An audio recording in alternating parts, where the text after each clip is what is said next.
मेरा नाम है गौरी। आज के स्टूडेंट आप लोगों को बताने वाले हैं एनसीईआरटी मैथ। हेलो दोस्तों, आज मैं आपको बताऊंगी केमिस्ट्री की क्लास 9 का चैप्टर नंबर 1। ठीक है, क्लास 9 की केमिस्ट्री चैप्टर नंबर 1 जो कि है हमारा मैटर इन आवर सराउंडिंग। देखिए, अगर हम इसका हिंदी ट्रांसलेशन करें, ठीक है, तो हिंदी ट्रांसलेशन में सबसे पहले मैटर इन आवर सराउंडिंग का मतलब ये है कि हमारे आसपास मैटर, ठीक है, हमारे चारों तरफ हमारे आसपास मैटर तो है, लेकिन सबसे पहले हमें ये जानना जरूरी है कि आखिर मैटर होता क्या है। हमारे पास हमारे चारों तरफ मैटर है, लेकिन मैटर क्या है। ठीक, तो देखिए, anything which has mass and occupies space, anything which has mass and occupies space or volume is called matter। अब देखिए, यहाँ पे वाला मैटर नहीं है लड़ाई झगड़ा हो गया भाई जल्दी आ जाए मैटर हो गया, ये वाला मैटर वो वाला मैटर नहीं है, केमिस्ट्री वाला मैटर यहाँ पे चल रहा है। इसका मतलब ये है कि कोई भी चीज जिसका कुछ मास है, यानी उसका कुछ वेट है, कुछ वजन है, कुछ मास है और वो कोई ना कोई स्पेस ऑक्यूपाई कर रहा है, तो वो आपका मैटर है। फॉर एग्जाम्पल, ये जो पेन है वो भी मैटर है, ये बोर्ड मैटर है, आप जहाँ बैठे हैं, ठीक है, मान लीजिए आप चेयर पे बैठे हैं, वो भी मैटर है, आप फोन में वीडियो देख रहे हैं, वो भी मैटर है। ठीक है, सब कुछ क्या है, मैटर है, क्योंकि जो भी चीज है आपके आसपास सबका कुछ ना कुछ तो मास है, कुछ ना कुछ उसका वजन है, कुछ ना कुछ वो स्पेस ऑक्यूपाई कर रहा है। आप जहाँ बैठे हैं तो जितनी दूर आप बैठे हैं उतना स्पेस आप ऑक्यूपाई कर रहे हैं, तो आप खुद क्या है, एक मैटर है। समझ आया? तो यहाँ पर यही चीज है कि मैटर क्या होता है, कोई भी चीज है अगर उसके पास कोई मास है, कुछ मास है उसका और वो स्पेस ऑक्यूपाई कर रहा है, तो मैटर हुआ। अब देखिए, बालू अगर जो होता है हमारा, अगर हम क्या करें, अपने सैंड के किसी एक पार्टिकल को देखें, सिर्फ एक, तो आपने देखा होगा वो कितना छोटा सा होता है। हम एक पार्टिकल की बात कर रहे हैं, जैसे अगर आपका पूरा सैंड है तो उसके अंदर कितने छोटे छोटे छोटे छोटे सब पार्टिकल्स होते हैं, तो क्या वो मैटर नहीं है, वो भी मैटर है। भले उनका मास जो है वो 0.00000000000 करते करते 1 हो, ठीक है, कितना भी कम उनका मास हो, लेकिन मास तो है। ठीक, तो वो भी क्या है, आपका मैटर है। डिस्क्रिमिनेशन, पार्शियलिटी नहीं चलेगी भाई, साइंस पार्शियलिटी नहीं करता, वो भी क्या है भाई, मैटर है, भले उसका मास कुछ भी है।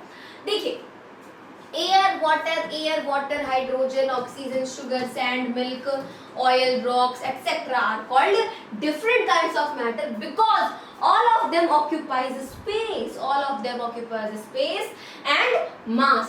But things like friendship, love, hatred, affection, good manners, bad manners, thoughts, ideas, taste do not occupy space and do not have mass. देखो, मैंने आपको बताया ये सब जो भी चीज है सबका कुछ ना कुछ मास है। मैटर वही है जिसका कोई ना कोई मास है, कोई स्पेस ऑक्यूपाई कर रहा है। लेकिन जैसे फ्रेंडशिप हो गई, दोस्ती, ठीक है, तो दोस्ती क्या है, दोस्ती आपका मास मैटर नहीं है, क्योंकि दोस्ती भाई आपके जीवन में तो बहुत मैटर करती है, लेकिन वो केमिस्ट्री के पॉइंट ऑफ व्यू से मैटर नहीं है, क्योंकि दोस्ती का क्या कोई मास होता है, ये क्या है, एक फीलिंग है। तो ऐसे जितनी भी फीलिंग्स है ना, उनका कोई मास नहीं होता और ना ही वो कोई स्पेस ऑक्यूपाई करते हैं, दैट्स व्हाई वो मैटर नहीं है केमिस्ट्री की पॉइंट ऑफ व्यू से। ठीक है, इसी तरीके से जरूरी फ्रेंडशिप है, लव हो गया, जैसे प्यार है, नफरत है, दोस्ती है, अच्छे अच्छे थॉट्स हैं, गुड मैनर्स है, बैड मैनर्स है, टेस्ट है, ये सब आपका मैटर में नहीं आता है। ठीक, देखिए, so from the point of view of chemistry they are not considered matter, वो मैटर कंसिडर नहीं किए जाते, क्योंकि उनके पास ना ही कोई मास होता है और ना ही वो कोई स्पेस ऑक्यूपाई करते हैं। क्लियर? आगे बढ़ते हैं। देखिए, scientist classified matter into 2 ways। अब जो हमारे साइंटिस्ट जी आ गए हैं, साइंटिस्ट जी ने क्या करा कि मैटर को भाई 2 तरीके से क्लासिफाई कर दिया। मैटर को हमारे 2 तरीके से उन्होंने क्लासिफाई किया, तो ये है आपका मैटर।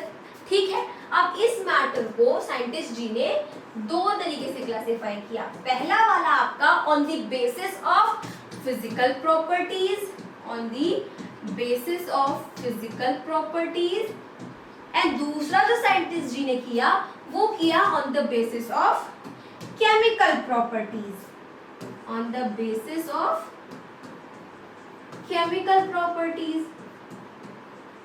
ठीक है, तो अभी हम ये वाला जो है फिजिकल प्रॉपर्टीज वो हम इसी चैप्टर में पढ़ेंगे अपने, और ये जो केमिकल प्रॉपर्टी है इसके बारे में हम चैप्टर नंबर 2 में डिस्कस करेंगे। तो फिजिकल प्रॉपर्टीज समझ गए हम। मैटर को 2 तरीके से क्लासिफाई करा साइंटिस्ट जी ने। पहला था physical property on the basis of physical property, और दूसरा था on the basis of chemical properties. देखिए ये तो हमने समझ लिया कि दो तरीके से क्लासिफाई करा। अब हम ये समझेंगे कि भाई तब से मैटर मैटर मैटर मैटर रटे जा रहे हैं, हमने ये समझ गया मैटर क्या होता है। ठीक, मैटर को कितने वे में क्लासिफाई किया गया, दो वे में। ठीक है, अब यहाँ पे हमें ये जानना है कि जो मैटर होता है वो आखिर बना किन चीजों से होता है। तो जैसे आपका फोन है या फिर आपकी नोटबुक है, आपका फोन आपकी नोटबुक, आपकी पेन, आपकी पेंसिल, आपकी चेयर, जो कुछ भी है सब किसी ना किसी चीज से तो मिलकर बना है, राइट। किसी ना किसी चीज से वो मिलकर बना है, ये भी जो है वो किसी ना किसी चीज से तो मिलकर बना होगा। तो वही सेम यहाँ पर भी है, matter is made of टिनी pieces of particle. देखिए टिनी को ना यहाँ पे जो टाइनी है आपका, इसको हल्के में नहीं लेना। टाइनी मतलब ये है कि इतने छोटे छोटे पार्टिकल से मिलकर के आपका मैटर बना होता है, बहुत छोटे छोटे पार्टिकल्स। जैसे कि ये आपका कोई मैटर है और इसके अंदर को बहुत छोटे छोटे पार्टिकल से मिलकर के बना होता है। अभी इसको तो आप देख पा रहे हैं, लेकिन असल में जो वो पार्टिकल्स होते हैं वो इतने ज्यादा छोटे होते हैं कि उनको नजरों से तो क्या, हम एक पावरफुल माइक्रोस्कोप से भी नहीं देख सकते हैं। वो इतने छोटे होते हैं, आप अंदाजा लगा सकते हैं। These particles are so small that we cannot see even with a powerful microscope। मतलब इतने छोटे होते हैं ये पार्टिकल्स कि आप एक पावरफुल माइक्रोस्कोप से भी नहीं देख सकते। ठीक है, तो किससे बना है मैटर, लिख लेंगे ना। मैटर जो है, matter is made of tiny particles. Matter जो है हमारा वो टाइनी पार्टिकल्स से मिलकर के बना हुआ है। ठीक है, अब आगे देखिए characteristics of particles of matter. अब हमने समझ लिया कि जो मैटर होते हैं उनके पार्टिकल्स कैसे क्या होते हैं, मैटर कैसे बना होता है। अब हम उनके कुछ कैरेक्टरिस्टिक्स देखेंगे। कैरेक्टरिस्टिक्स मतलब उनकी हम कुछ प्रॉपर्टीज देखेंगे। तो सबसे पहले यहाँ पर है फर्स्ट में, the particle of matter are very very small. ठीक है, the particles of matter are very very small. The particles of matter have spaces between them. अब देखिए पहला वाला हम पहले डिस्कस कर चुके हैं कि जो मैटर के पार्टिकल्स होते हैं ना वो बहुत छोटे होते हैं कि हम उनको एक पावरफुल माइक्रोस्कोप से भी नहीं देख सकते। सेकंड प्रॉपर्टी ये है कि जो हमारे मैटर के पार्टिकल होते हैं उनके बीच में ना स्पेस होता है, उसको हम आगे अभी पढ़ने वाले हैं। देखिए have spaces between them, मतलब जो भी मैटर के पार्टिकल है उनके बीच में स्पेस होता है। The particles of matter are constantly moving, यानी कि जो पार्टिकल ऑफ मैटर है, सपोज मैं पार्टिकल ऑफ मैटर हूँ तो ऐसे ऐसे वो मूव करते रहते हैं। ठीक है, constantly moving। The particles of matter attract each other, वो एक दूसरे को अट्रैक्ट करते हैं। ठीक, उनमें अट्रैक्शन लेवल होता है। अब देखिए यहाँ पे सबसे पहले मैटर और सराउंडिंग हमने ये चीज तो देखी। अब इसमें हम फर्स्ट वाला जो देखेंगे, फर्स्ट वाली चीज हमने क्या देखी कि दे आर वेरी स्मॉल। ठीक है, वो बहुत ज्यादा छोटे होते हैं। अब देखिए ये चीज अगर हमें देखनी है तो हम इसको एक एक्सपेरिमेंट से समझेंगे। फॉर एग्जांपल ये मेरे पास बीकर है और मैंने क्या करा कि इसमें ले लिया भाई पानी। ये है पानी, आज ब्लू है पानी पानी पानी, ये हमारा हो गया पानी। ठीक है, अब इसमें हम क्या करते हैं, इसमें हम ज्यादा नहीं, बस ज्यादा नहीं, जैसे कि बस हम क्या करते हैं, बस हम दो पार्टिकल डालते हैं किसके, पोटेशियम परमैंगनेट के। ठीक है, दो पार्टिकल हम डालते हैं अपने, हम इसमें KMnO4 के दो पार्टिकल्स डालते हैं। ठीक है, KMnO4 के सिर्फ मैंने कितने पार्टिकल डाले भाई, दो पार्टिकल डाले। ठीक, तो उससे क्या होगा, इतना तो हम सब जानते हैं कि जैसे ही हम KMnO4 डालेंगे इसमें तो क्या होगा, ये जो पूरा पानी है वो सब हमारा पर्पल पर्पल हो जाएगा। अब यहाँ पे जो बीटा आदमी होगी भाई वो गदगद हो गई होंगी। ठीक है, वो क्या हो जाएगा, पर्पल पर्पल हो जाएगा, पूरा जितना आपका पानी होगा सब पर्पल पर्पल हो गया। ठीक, ठीक है, हो गया पर्पल। अब हम क्या करते हैं कि अगेन हम एक बीकर लेते हैं और फिर क्या करते हैं कि उस बीकर में, इस बीकर में से हम 10 ml ये वाला पानी लेते हैं। ठीक है, 10 ml हमने ये पर्पल वाला पानी लिया, इसमें हमने क्या करा, 90 ml नॉर्मल पानी डाल दिया, जो हम पीते हैं नॉर्मल, जिसका कोई कलर नहीं होता, वो वाला पानी डाल दिया। तो फिर क्या हुआ, वापस से जो हमें पानी मिला वो हमें वापस से पर्पल पर्पल मिला। ठीक है, वापस से हमें वो पानी पर्पल पर्पल मिला। ठीक है, उसके बाद हमने क्या किया, वापस इसमें से 10 ml निकाला और वापस 90 ml मैंने नॉर्मल पानी ऐड किया।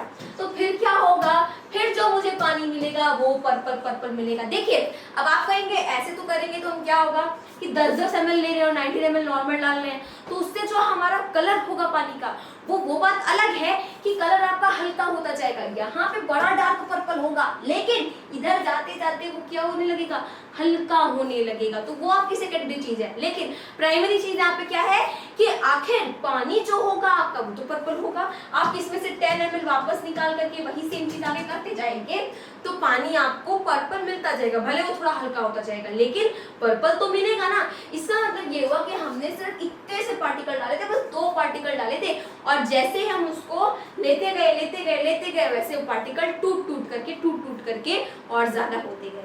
समझ आया? मतलब वो पार्टिकल्स टूटते गए, तभी तो हमें आगे आगे पर्पल पानी मिलता गया। ठीक, तो ये चीज हो गई कि हाँ भाई जो मैटर के पार्टिकल होते हैं बड़े छोटे होते हैं, नन्हे से। अब यहाँ पे हम आएंगे नेक्स्ट वाले पार्ट में। नेक्स्ट में हमारे क्या था, नेक्स्ट में हमारे ये था कि हैव स्पेसेस बिटवीन देम। ठीक है, उनके बीच में क्या होता है, स्पेस होता है, स्पेसेस बिटवीन देम। ठीक है, तो स्पेस होता है उनके बीच में। अब ये कैसे करेंगे हम, जैसे क्या किया, हमने एक बीकर लिया, ठीक है, और इसमें हमने आज जो है पानी ऐड कर दिया। ठीक है, ये हमने इसमें ले लिया पानी भाई, ओके, ये हमारा है इसमें पानी।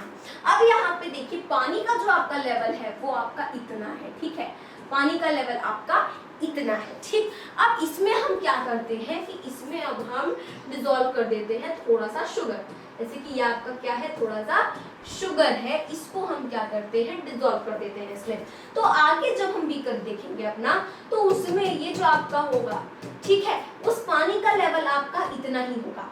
अब देखिए यहाँ पे समझने वाली बात ये है कि जब हमने इसके अंदर बाहर से कुछ ऐड कर दिया इस पानी के अंदर, तो इस पानी का लेवल बढ़ना चाहिए, लेकिन इस पानी का लेवल उतना ही कैसे है, सेम टू सेम कैसे है। आखिर जो हमने शुगर डाला वो कहाँ गया, ठीक, वो हमारा कहाँ गया, और अगर आप उस पानी को पिएंगे तो मीठा भी लगेगा। ठीक है, तो वो पानी कहाँ गया, आपका जो शुगर है वो कहाँ गया।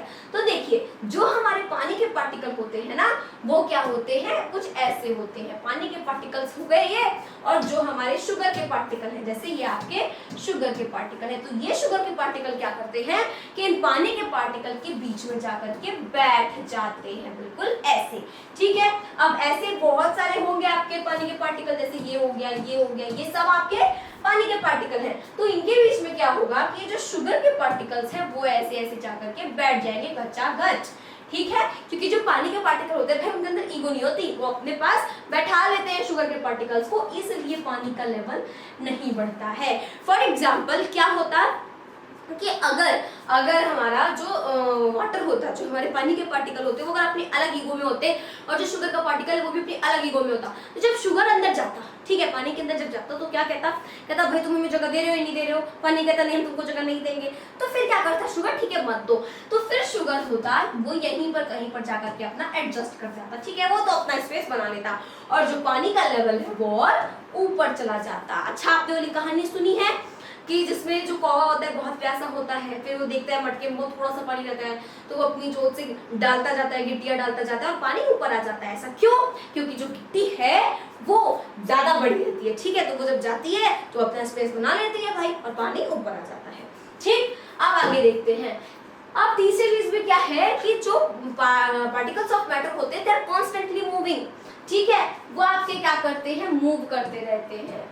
मूविंग यानी कि उनके अंदर क्या होता है भाई, मोशन होता है उनके अंदर। ठीक है, उनके अंदर होती है सीधी सी बात मोशन। अब जैसे कि पूजा करती होंगी मम्मी, तो क्या जलाती होंगी, आपकी अगरबत्ती जलाती होंगी, फिर आप भी पूजा करते होंगे तो अगरबत्ती जलाते होंगे, या फिर धूप बत्ती भी होती है। तो इसका जो धुआं है, ठीक है, इसका जो यहाँ पर धुआं है, वो धुआं हमारा क्या होता है, जैसे आपने अगरबत्ती जलाई तो थोड़ी ही देर में वो धुआं पूरे कमरे में फैल जाता है। ऐसा क्यों? अगर मान लीजिए कि ये जो गैस है आपका, इसके अंदर भी, क्योंकि ये भी कोई स्पेस ऑक्यूपाई कर रहा है, ये भी आपका क्या है, मैटर है, इसके अंदर भी कुछ मास है। ठीक, तो इसके जो पार्टिकल्स हैं वो क्या करते हैं, वो ऐसे ऐसे ऐसे ऐसे मूव करते रहते हैं और फटाफट पूरे रूम में फैल जाते हैं। अगर जो हमारे मैटर के पार्टिकल्स हैं वो अगर मूव नहीं करते तो जो आपकी अगरबत्ती है, जैसे आपकी अगरबत्ती है तो इसका जो धुआं है वो एक ही जगह पर रहता, ठीक है, एक ही जगह पर रहता, वो पूरे रूम में फटाफट नहीं फैल जाता। यही सेम चीज आपके परफ्यूम के लिए भी होती है। जैसे कि अगर आप परफ्यूम है ना, परफ्यूम को अगर आपने यहाँ मारा तो पूरे रूम में उसकी स्मेल फैल जाएगी। मम्मी आके बोलेगी किसी ने परफ्यूम मारा क्या, तो उनको कैसे पता, वो इसलिए पता क्योंकि उसका जो स्मेल है वो पूरे रूम में फैल चुका है, ठीक। तो वही चीज यहाँ पर है कि ये चीज तो हो गई भाई कि हाँ जो मैटर ऑफ पार्टिकल होते हैं वो कॉन्स्टेंटली मूव करते रहते हैं। अब देखिए हमारा जो चौथा चीज था, चौथा क्या था कि दे अट्रैक्ट ईच अदर। चौथी प्रॉपर्टी यही थी ना कि दे अट्रैक्ट ईच अदर। तो सबसे पहले ये हमारा क्या है, ये हमारा है चौक, ठीक है, ये है हमारा आइस और ये है हमारा आयरन नेल, ठीक है, यानी कि कील, आयरन नेल। अब यहाँ पे अगर हम इसमें देखें तो अगर आप क्या करते हैं, हथौड़ा लेते हैं और चौक पे मारते हैं खूब जोर से, वैसे जोर से नहीं, अगर नॉर्मली मारेंगे अपने हाथ से ही आप करेंगे तो ये चौक फटाम से फुट जाएगा, भुस हो जाएगा, ठीक है, बड़े ही आसानी से जो आपका चौक है वो फूट जाएगा, ज्यादा फोर्स लगाने की जरूरत नहीं पड़ेगी। अब आते हैं इसके आगे हम अपने आइस पर। तो अगर हम आइस में देखें तो आइस में अगर आप हथौड़े से मारेंगे तो आपको थोड़ी सी फोर्स और लगानी पड़ेगी, थोड़ी सी ज्यादा फोर्स लगानी पड़ेगी। लेकिन भाई जो आयरन नेल में जब आप जाएंगे ना तो आयरन नेल की अपनी अलग ही ईगो रहती है, भाई मैं टेढ़ा मेढ़ा ऐसे टेढ़ा मेढ़ा हो जाऊंगा लेकिन हाँ मैं टूटूंगा नहीं भाई, ठीक है।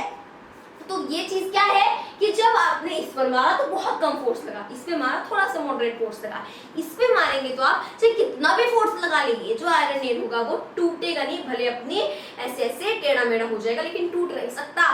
तो इसका मतलब क्या हुआ, ये प्रूव करता है कि जो पार्टिकल ऑफ मैटर होते हैं वो एक दूसरे को अट्रैक्ट करते हैं। इसके अंदर के जो पार्टिकल्स होंगे वो ऐसे घचाघच भरे होंगे, इसके अंदर के जो पार्टिकल ऑफ मैटर होंगे वैसे खचाखच कंप्रेस होंगे, ठीक है, खचाखच रिजिड होंगे एकदम, ठीक है, सख्त होंगे, इसीलिए वो टूटते नहीं है, ठीक। अब देखिए डिफ्यूजन, अब हमने ये चीज तो पढ़ ली, ठीक है, उसकी कैरेक्टरिस्टिक्स पढ़ लिए पार्टिकल ऑफ मैटर के। अब हम आते हैं भाई डिफ्यूजन पे। डिफ्यूजन क्या चीज है, तो डिफ्यूजन क्या होता है सबसे पहले, तो डिफ्यूजन मतलब हुआ कि देखिए intermixing of particles of different types of matters on their own is called diffusion। इसमें सबसे ज्यादा इंपॉर्टेंट है आपका ये on their own। on their own मतलब खुद से, यानी कि जब ये वर्ड आ जाए ना खुद से, ठीक है, तो आप जरा सा डिफ्यूजन के बारे में सोच लेना, ठीक है। डिफ्यूजन मतलब ये है कि जब जो पार्टिकल्स होते हैं मैटर के वो अपने आप, ठीक है, खुद से जब वो इंटरमिक्स हो जाते हैं, यानी कि एक दूसरे के साथ मिक्स हो जाते हैं, तो वही आपका होता है डिफ्यूजन। जैसे कि अगर हमारे पास पानी है, जैसे कि मैंने आपको पहले बताया था वो अपने उस वाले एग्जाम्पल में, एक्सपेरिमेंट में, कि पानी हमने लिया, उसमें हमने क्या करा कि शुगर को डिसॉल्व करा, ठीक है। अब वो जो शुगर है वो जब उसमें डिसॉल्व हुआ तो पानी का जो लेवल है वो ऊपर नहीं बढ़ा, क्योंकि ये पानी के पार्टिकल्स हैं, ये शुगर का पार्टिकल है, तो शुगर का पार्टिकल जो है वो खुद से पानी के पार्टिकल में जाकर के मिल गया, ठीक है। अब देखिए जैसे कि हमने क्या करा कि बीकर में पानी लिया था हमने, उसमें हमने सिर्फ 2 पार्टिकल डाले थे KMnO4 के, ठीक है। अब यहाँ पे पोटेशियम परमैंगनेट है, ठीक है, KMnO4 के। तो देखिए जब तक वो पोटेशियम परमैंगनेट का जो पार्टिकल है वो जब तक उस पानी के पार्टिकल में खुद से जाकर के नहीं बैठेगा बीच में, तब तक हमें उसका कलर पर्पल देखने को मिलेगा नहीं मिलेगा, ठीक है। यानी कि ये सब काम कैसे होता है, खुद से होता है, अपने आप होता है। डिफ्यूजन मतलब ये हुआ। सेम वही चीज यहाँ पर है। Diffusion is a property of matter which is based on the motion, यानी कि movements of its particles. Diffusion occurs in gases, liquids and solids. देखिए मैंने आपको बताया ना कि जो डिफ्यूजन है वो तभी होगा जब आपके जो पार्टिकल्स हैं वो खुद से जाएंगे, मूव करेंगे। फॉर एग्जाम्पल जैसे कि मेरे पास एक एग्जाम्पल है कि मान लिया कि आप क्या हो गया, आपने अपने फ्रेंड को बोला यार ऐसा है ना कल मैं थोड़ा सा लेट आऊंगा और तुम ना मेरी सीट रिजर्व करके रखना, ठीक है। तो उसने क्या किया, आपके फ्रेंड ने एक सीट पर वो बैठा है और आपके लिए उसने एक सीट बचा दी, ठीक है, कि मेरा फ्रेंड आएगा भाई तो वो इसमें बैठेगा, भाई पक्की आ रही है, उसने बचा लिया, ठीक है। लेकिन जब आप आए तो आपने उसको धोखा दे दिया, आपने क्या किया, किसी दूसरी सीट पर जाकर बैठ गए। तो क्या आपका दोस्त अब आपको जाएगा कंधे पर उठा कर लेकर आएगा, नहीं तुम उसी वाली सीट पर बैठो।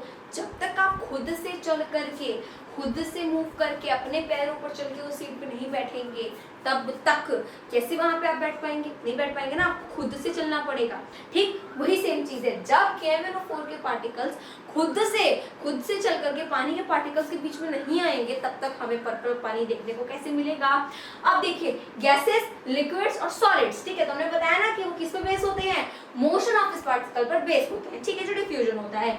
अब डिफ्यूजन गैसेस में भी होता है, लिक्विड में भी होता है और सॉलिड में भी होता है। गैसेस में जैसे कि अगरबत्ती वाला एग्जांपल था हमारा, ठीक है, जब आप अगरबत्ती जलाते हैं तो उसका जो धुआं होता है वो फटाक से पूरे रूम में फैल जाता है, परफ्यूम मारते हैं तो वो पूरे रूम में फैल जाता है, ठीक। तो वही चीज है, ये गैसेस का हो गया, लिक्विड्स का हम देख चुके हैं। अब देखिए the rate of diffusion increases on increasing the temperature. अब देखिए यहाँ कहा जा रहा है कि जो डिफ्यूजन है वो बढ़ेगा अगर आपने टेम्परेचर को बढ़ा दिया तो। यानी कि यहाँ पे कहने का मतलब ये है कि अगर आपने क्या करा, अगर आपने अपने टेम्परेचर को इंक्रीज करा तो क्या होगा, मोशन भी इंक्रीज होगा। ये चीज आप समझ रहे हैं, मोशन यानी कि मूवमेंट, जैसे जैसे टेम्परेचर बढ़ेगा वैसे वैसे आपका मोशन भी बढ़ेगा। फॉर एग्जाम्पल आपकी मम्मी कोई कुकिंग कर रही है, ठीक है, अब कुकिंग में क्या है कि ये आपका फ्राइंग पैन है, ठीक, इस फ्राइंग पैन में क्या है कि ये है आपका घी, ठीक है, घी। तो जब तक आपका जो तवा है जब तक वो ठंडा रहेगा तब तक घी भी आपका एज इट इज ऐसे ही रहेगा। लेकिन जैसे ही आपका तवा गर्म होगा, ठीक है, वैसे ये घी क्या करेगा, उछड़ने लगेगा और पूरी तरीके से मेल्ट हो जाएगा, ऐसे कूदने लगेगा, ठीक है, यानी कि इस घी में मोशन बढ़ जाएगा, बहुत जल्दी जल्दी मूव करेगा ये, ठीक है। अरे सीधा साधा एग्जांपल, कभी कभी जैसे मम्मी बोलती है ना जाओ छत पे कपड़े डालो, तो जब आप कपड़े डालने जाते हैं और गलती से आपने चप्पल नहीं पहन रखी और जाएंगे भाई गर्मी का मौसम है, कड़ाके की धूप है, छत पूरी जल रही होती है, तो कहेंगे हाय हाय हाय हाय हाय, नीचे जाते पहले चप्पल पहन के आते, पैर मेरे जल रहे हैं। तो देखिए टेम्परेचर बढ़ाना, जो टेम्परेचर जब बढ़ा, क्योंकि ज्यादा गर्म थी फर्स्ट, ठीक है, तो जब टेम्परेचर बढ़ा तो क्या हुआ, आपका मोशन भी बढ़ा, आपने मूव किया, ज्यादा जल्दी मूव किया, तेज मूव किया। तो जब टेम्परेचर बढ़ा तो मोशन बढ़ा, तो क्या हम कह सकते हैं कि जब टेम्परेचर बढ़ेगा तो डिफ्यूजन भी बढ़ेगा, क्योंकि जो डिफ्यूजन होता है वो आपका किस पे बेस्ड होता है, बेस्ड होता है आपके मोशन पे बेस्ड होता है। तो टेम्परेचर बढ़ेगा तो मोशन बढ़ेगा, यानी कि टेम्परेचर बढ़ा तो डिफ्यूजन बढ़ेगा, ठीक। एक एग्जांपल और लेते हैं। फॉर एग्जांपल आप थके हारे हुए स्कूल से आ रहे हैं और बाहर आपको घर में बाहर आपको खुशबू आ रही है किसकी, भाई साहब, जैसे मान लीजिए आपको खुशबू आ रही है पनीर की खुशबू आ रही है, ठीक है, नान की खुशबू आ रही है, ठीक है, इन सभी अच्छे अच्छे खानों की ना खुशबू आ रही है, आपको खीर की खुशबू अलग आ रही है, तो इन सभी खानों की खुशबू आपको अलग आ रही है, बाहर से ही आ गई, आपका दिल गार्डन गार्डन हो जाएगा, भाई मजा आ गया, आज तो तगड़ा खाना बना है, मस्त खाना बना है। लेकिन मान लीजिए किसी दिन मम्मी नहीं है, तो भाई अपने आप को किससे काम चलाना पड़ेगा, ब्रेड जैम से ही काम चलाना पड़ेगा या फिर बिस्किट से ही काम चलाना पड़ेगा। तो क्या होगा, आपने अगर ब्रेड जैम लगाया या फिर अगर आप बिस्किट लिए तो बिस्किट की आपको खुशबू नहीं आएगी, अगर यहाँ भी ब्रेड जैम है तो आपको उसकी खुशबू नहीं आएगी। जब तक आप उस ब्रेड जैम को अपने मुंह के पास बिल्कुल नहीं लाएंगे तब तक खुशबू नहीं आएगी।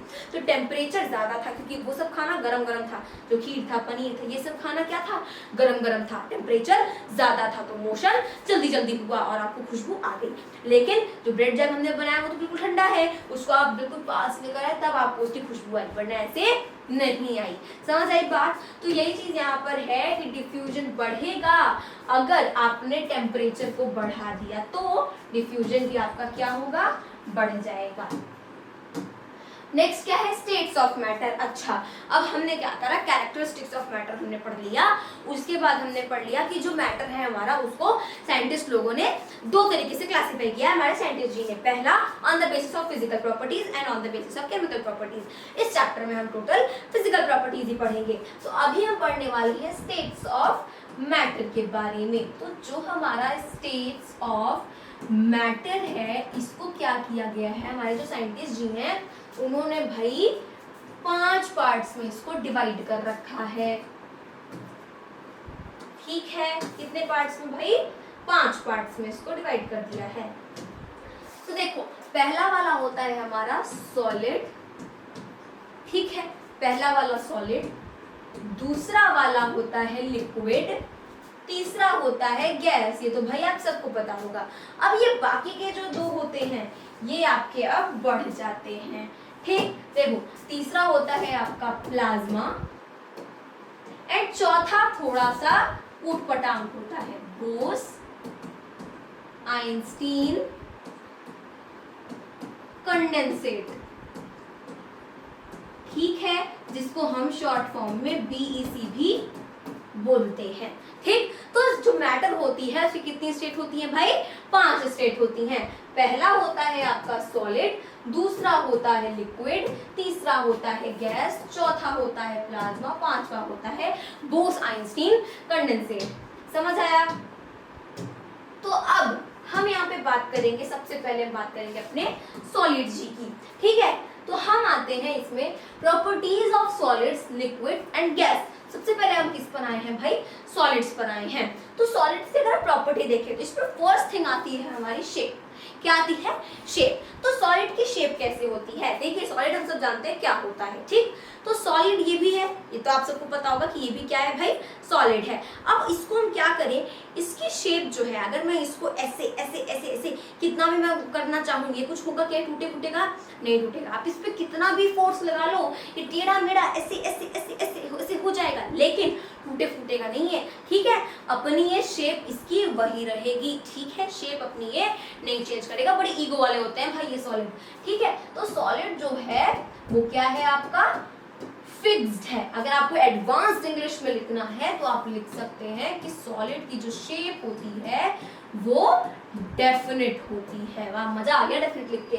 अब देखिए, आता है वॉल्यूम। देखिए, आप इसको क्या करें, अगर आप इसको यहाँ रख दूं मैं, ठीक है, अगर मैं इसको नीचे जमीन पर रख दूं, अगर मैं इसको ऐसे ऐसे हवा में उड़ा दूं, ठीक है, तो भी इसका जो वॉल्यूम होगा, इसका जो वेट होगा वो बराबर होगा, वो सेम होगा। आप चाहे जहाँ रखो, यहाँ रख के वेट करेंगे, आप नीचे रख के वेट करेंगे, ऐसे हवा में उड़ा के वेट करेंगे, सबका मास जो है, इसका जो वॉल्यूम है, इसका जो वेट है वो सेम रहेगा। तो इसका मतलब जो सॉलिड होता है वो अपनी वॉल्यूम भी फिक्स्ड रखता है। ठीक है, उसकी वॉल्यूम भी फिक्स्ड होती है, कह सकते हैं डेफिनेट होती है। अब आते हैं अब इसकी डेंसिटी पर। तो इनकी डेंसिटी कैसे होती है, यानी कि इनकी क्षमता कैसे होती है? तो इनकी जो डेंसिटी होती है ना, बहुत हाई होती है भाई, क्या बताएं, एकदम हाई होती है। अगर आप इसको क्या करें, अगर आप इसको ऐसे मारना चाहें, ठीक है, आय हाय लग गई मेरे को, अगर आप क्या करेंगे, ऐसे मारना चाहेंगे इन सभी सॉलिड्स को, तो ये क्या होते हैं? बड़े सख्त होते हैं, बहुत हार्ड होते हैं, यानी कि इनकी डेंसिटी बड़ी हाई होती है। नाजुकली नहीं होते ये लोग। ठीक है, पहले से बताया ईगो वाले होते हैं। ठीक है, तो नाजुकली तो होते नहीं है भाई, बहुत हार्ड होते हैं, तो इनकी डेंसिटी बहुत हाई होती है, हद लेवल की हाई होती है। ठीक है, यानी कि ये सभी बहुत ही ज्यादा क्या होते हैं? हाईली डेंस्ड होते हैं। ठीक है, मतलब कि सख्त होते हैं। अब आता है टाइप। तो जो ये सॉलिड होता है वो किस टाइप का होता है, आखिर कौन से टाइप का बच्चा है ये? तो ये जो हमारा सॉलिड है ना, ये मैंने आपको बताया बहुत हार्ड है, बहुत रफ है, और साथ ही साथ क्या है? बहुत ही ज्यादा सख्त है। ठीक है, तो इसको हम कह सकते हैं कि ये किसकी टाइप में आएगा? रिजिड की टाइप में आएगा। जो आपका सॉलिड होता है बहुत ही ज्यादा रिजिड होता है। अब आता है कंप्रेसिबिलिटी। कंप्रेसिबिलिटी मतलब उसको दबाना, कंप्रेस करना, नाम में ही है। जैसे कि हमने सुन रखा है CNG सुन रखा है, LPG सुन रखा है, तो ये सभी क्या है? इन सभी को कंप्रेस करके बनाया जाता है। फिलहाल ये हमारे गैसेस में आएगा, अभी सॉलिड्स में नहीं है। ठीक है, तो देखिए कंप्रेसिबिलिटी मतलब अगर ये मेरे पास है, सॉलिड है, ठीक है, अब इसको क्या करें, इसको कितना भी दबाना चाहिए, क्या ये कोई शेप चेंज कर रहा है, कुछ हो रहा है इसके साथ, इसको दबाना चाह रहे हैं, तो ये क्या हो रहा है? इसको अगर हम दबाना चाह रहे हैं तो इसको कोई फर्क नहीं पड़ रहा है, यानी कि ये बिल्कुल कंप्रेस नहीं हो पा रहे हैं। तो मतलब जो सॉलिड होता है वो कंप्रेसिव होते ही नहीं है, इनके अंदर कंप्रेसिबिलिटी नाम की कोई चीज होती ही नहीं है। तो ये हमारा क्या हो जाएगा? नेग्लिजिबल हो जाएगा। नेग्लिजिबल मतलब क्या होता है? बिल्कुल ना के बराबर, हिंदी में कहेंगे हम ना के बराबर, यानी कुछ है ही नहीं की कंप्रेसिबिलिटी। अब आता है भाई स्पेस। देखिए, अगर हमें ये चीज समझनी है कि जैसे spaces of force of attraction, इसका मतलब हुआ FOA का मतलब फोर्स ऑफ अट्रैक्शन। तो स्पेसेस की अगर हम बात करें तो जो सॉलिड्स होते हैं इनके जो पार्टिकल होते हैं ना, सॉलिड के पार्टिकल कुछ इस तरीके से दिखते हैं। जैसे अगर हम बात करें सॉलिड के पार्टिकल्स की, तो सॉलिड के जो पार्टिकल्स होते हैं ना भाई, वो घचाघच ऐसे ऐसे भरे होते हैं, इनके अंदर सांस लेने तक की जगह नहीं होती, ऐसे भरे होते हैं जो सॉलिड्स के पार्टिकल होते हैं। ठीक है, और आगे ऐसे ऐसे आप कर लीजिए। तो इनके बीच में स्पेस नाम की कोई चीज होती नहीं है। अगर इनके बीच में स्पेस नहीं है तो आप इसको और क्या दबाएंगे? जब इनके बीच में जरा सी भी सांस लेने की जगह नहीं है तो आप इसको और क्या दबाएंगे? इसीलिए बिल्कुल भी कंप्रेसिबल नहीं होते हैं। ठीक, और रही बात स्पेसेस की, तो वो तो हमें पता है कि इनका जो स्पेस होगा वो आपका मिनिमम होगा, यानी कि काफी ज्यादा कम होगा सॉलिड्स में। अब आता है फोर्स ऑफ अट्रैक्शन, तो जितना कम स्पेस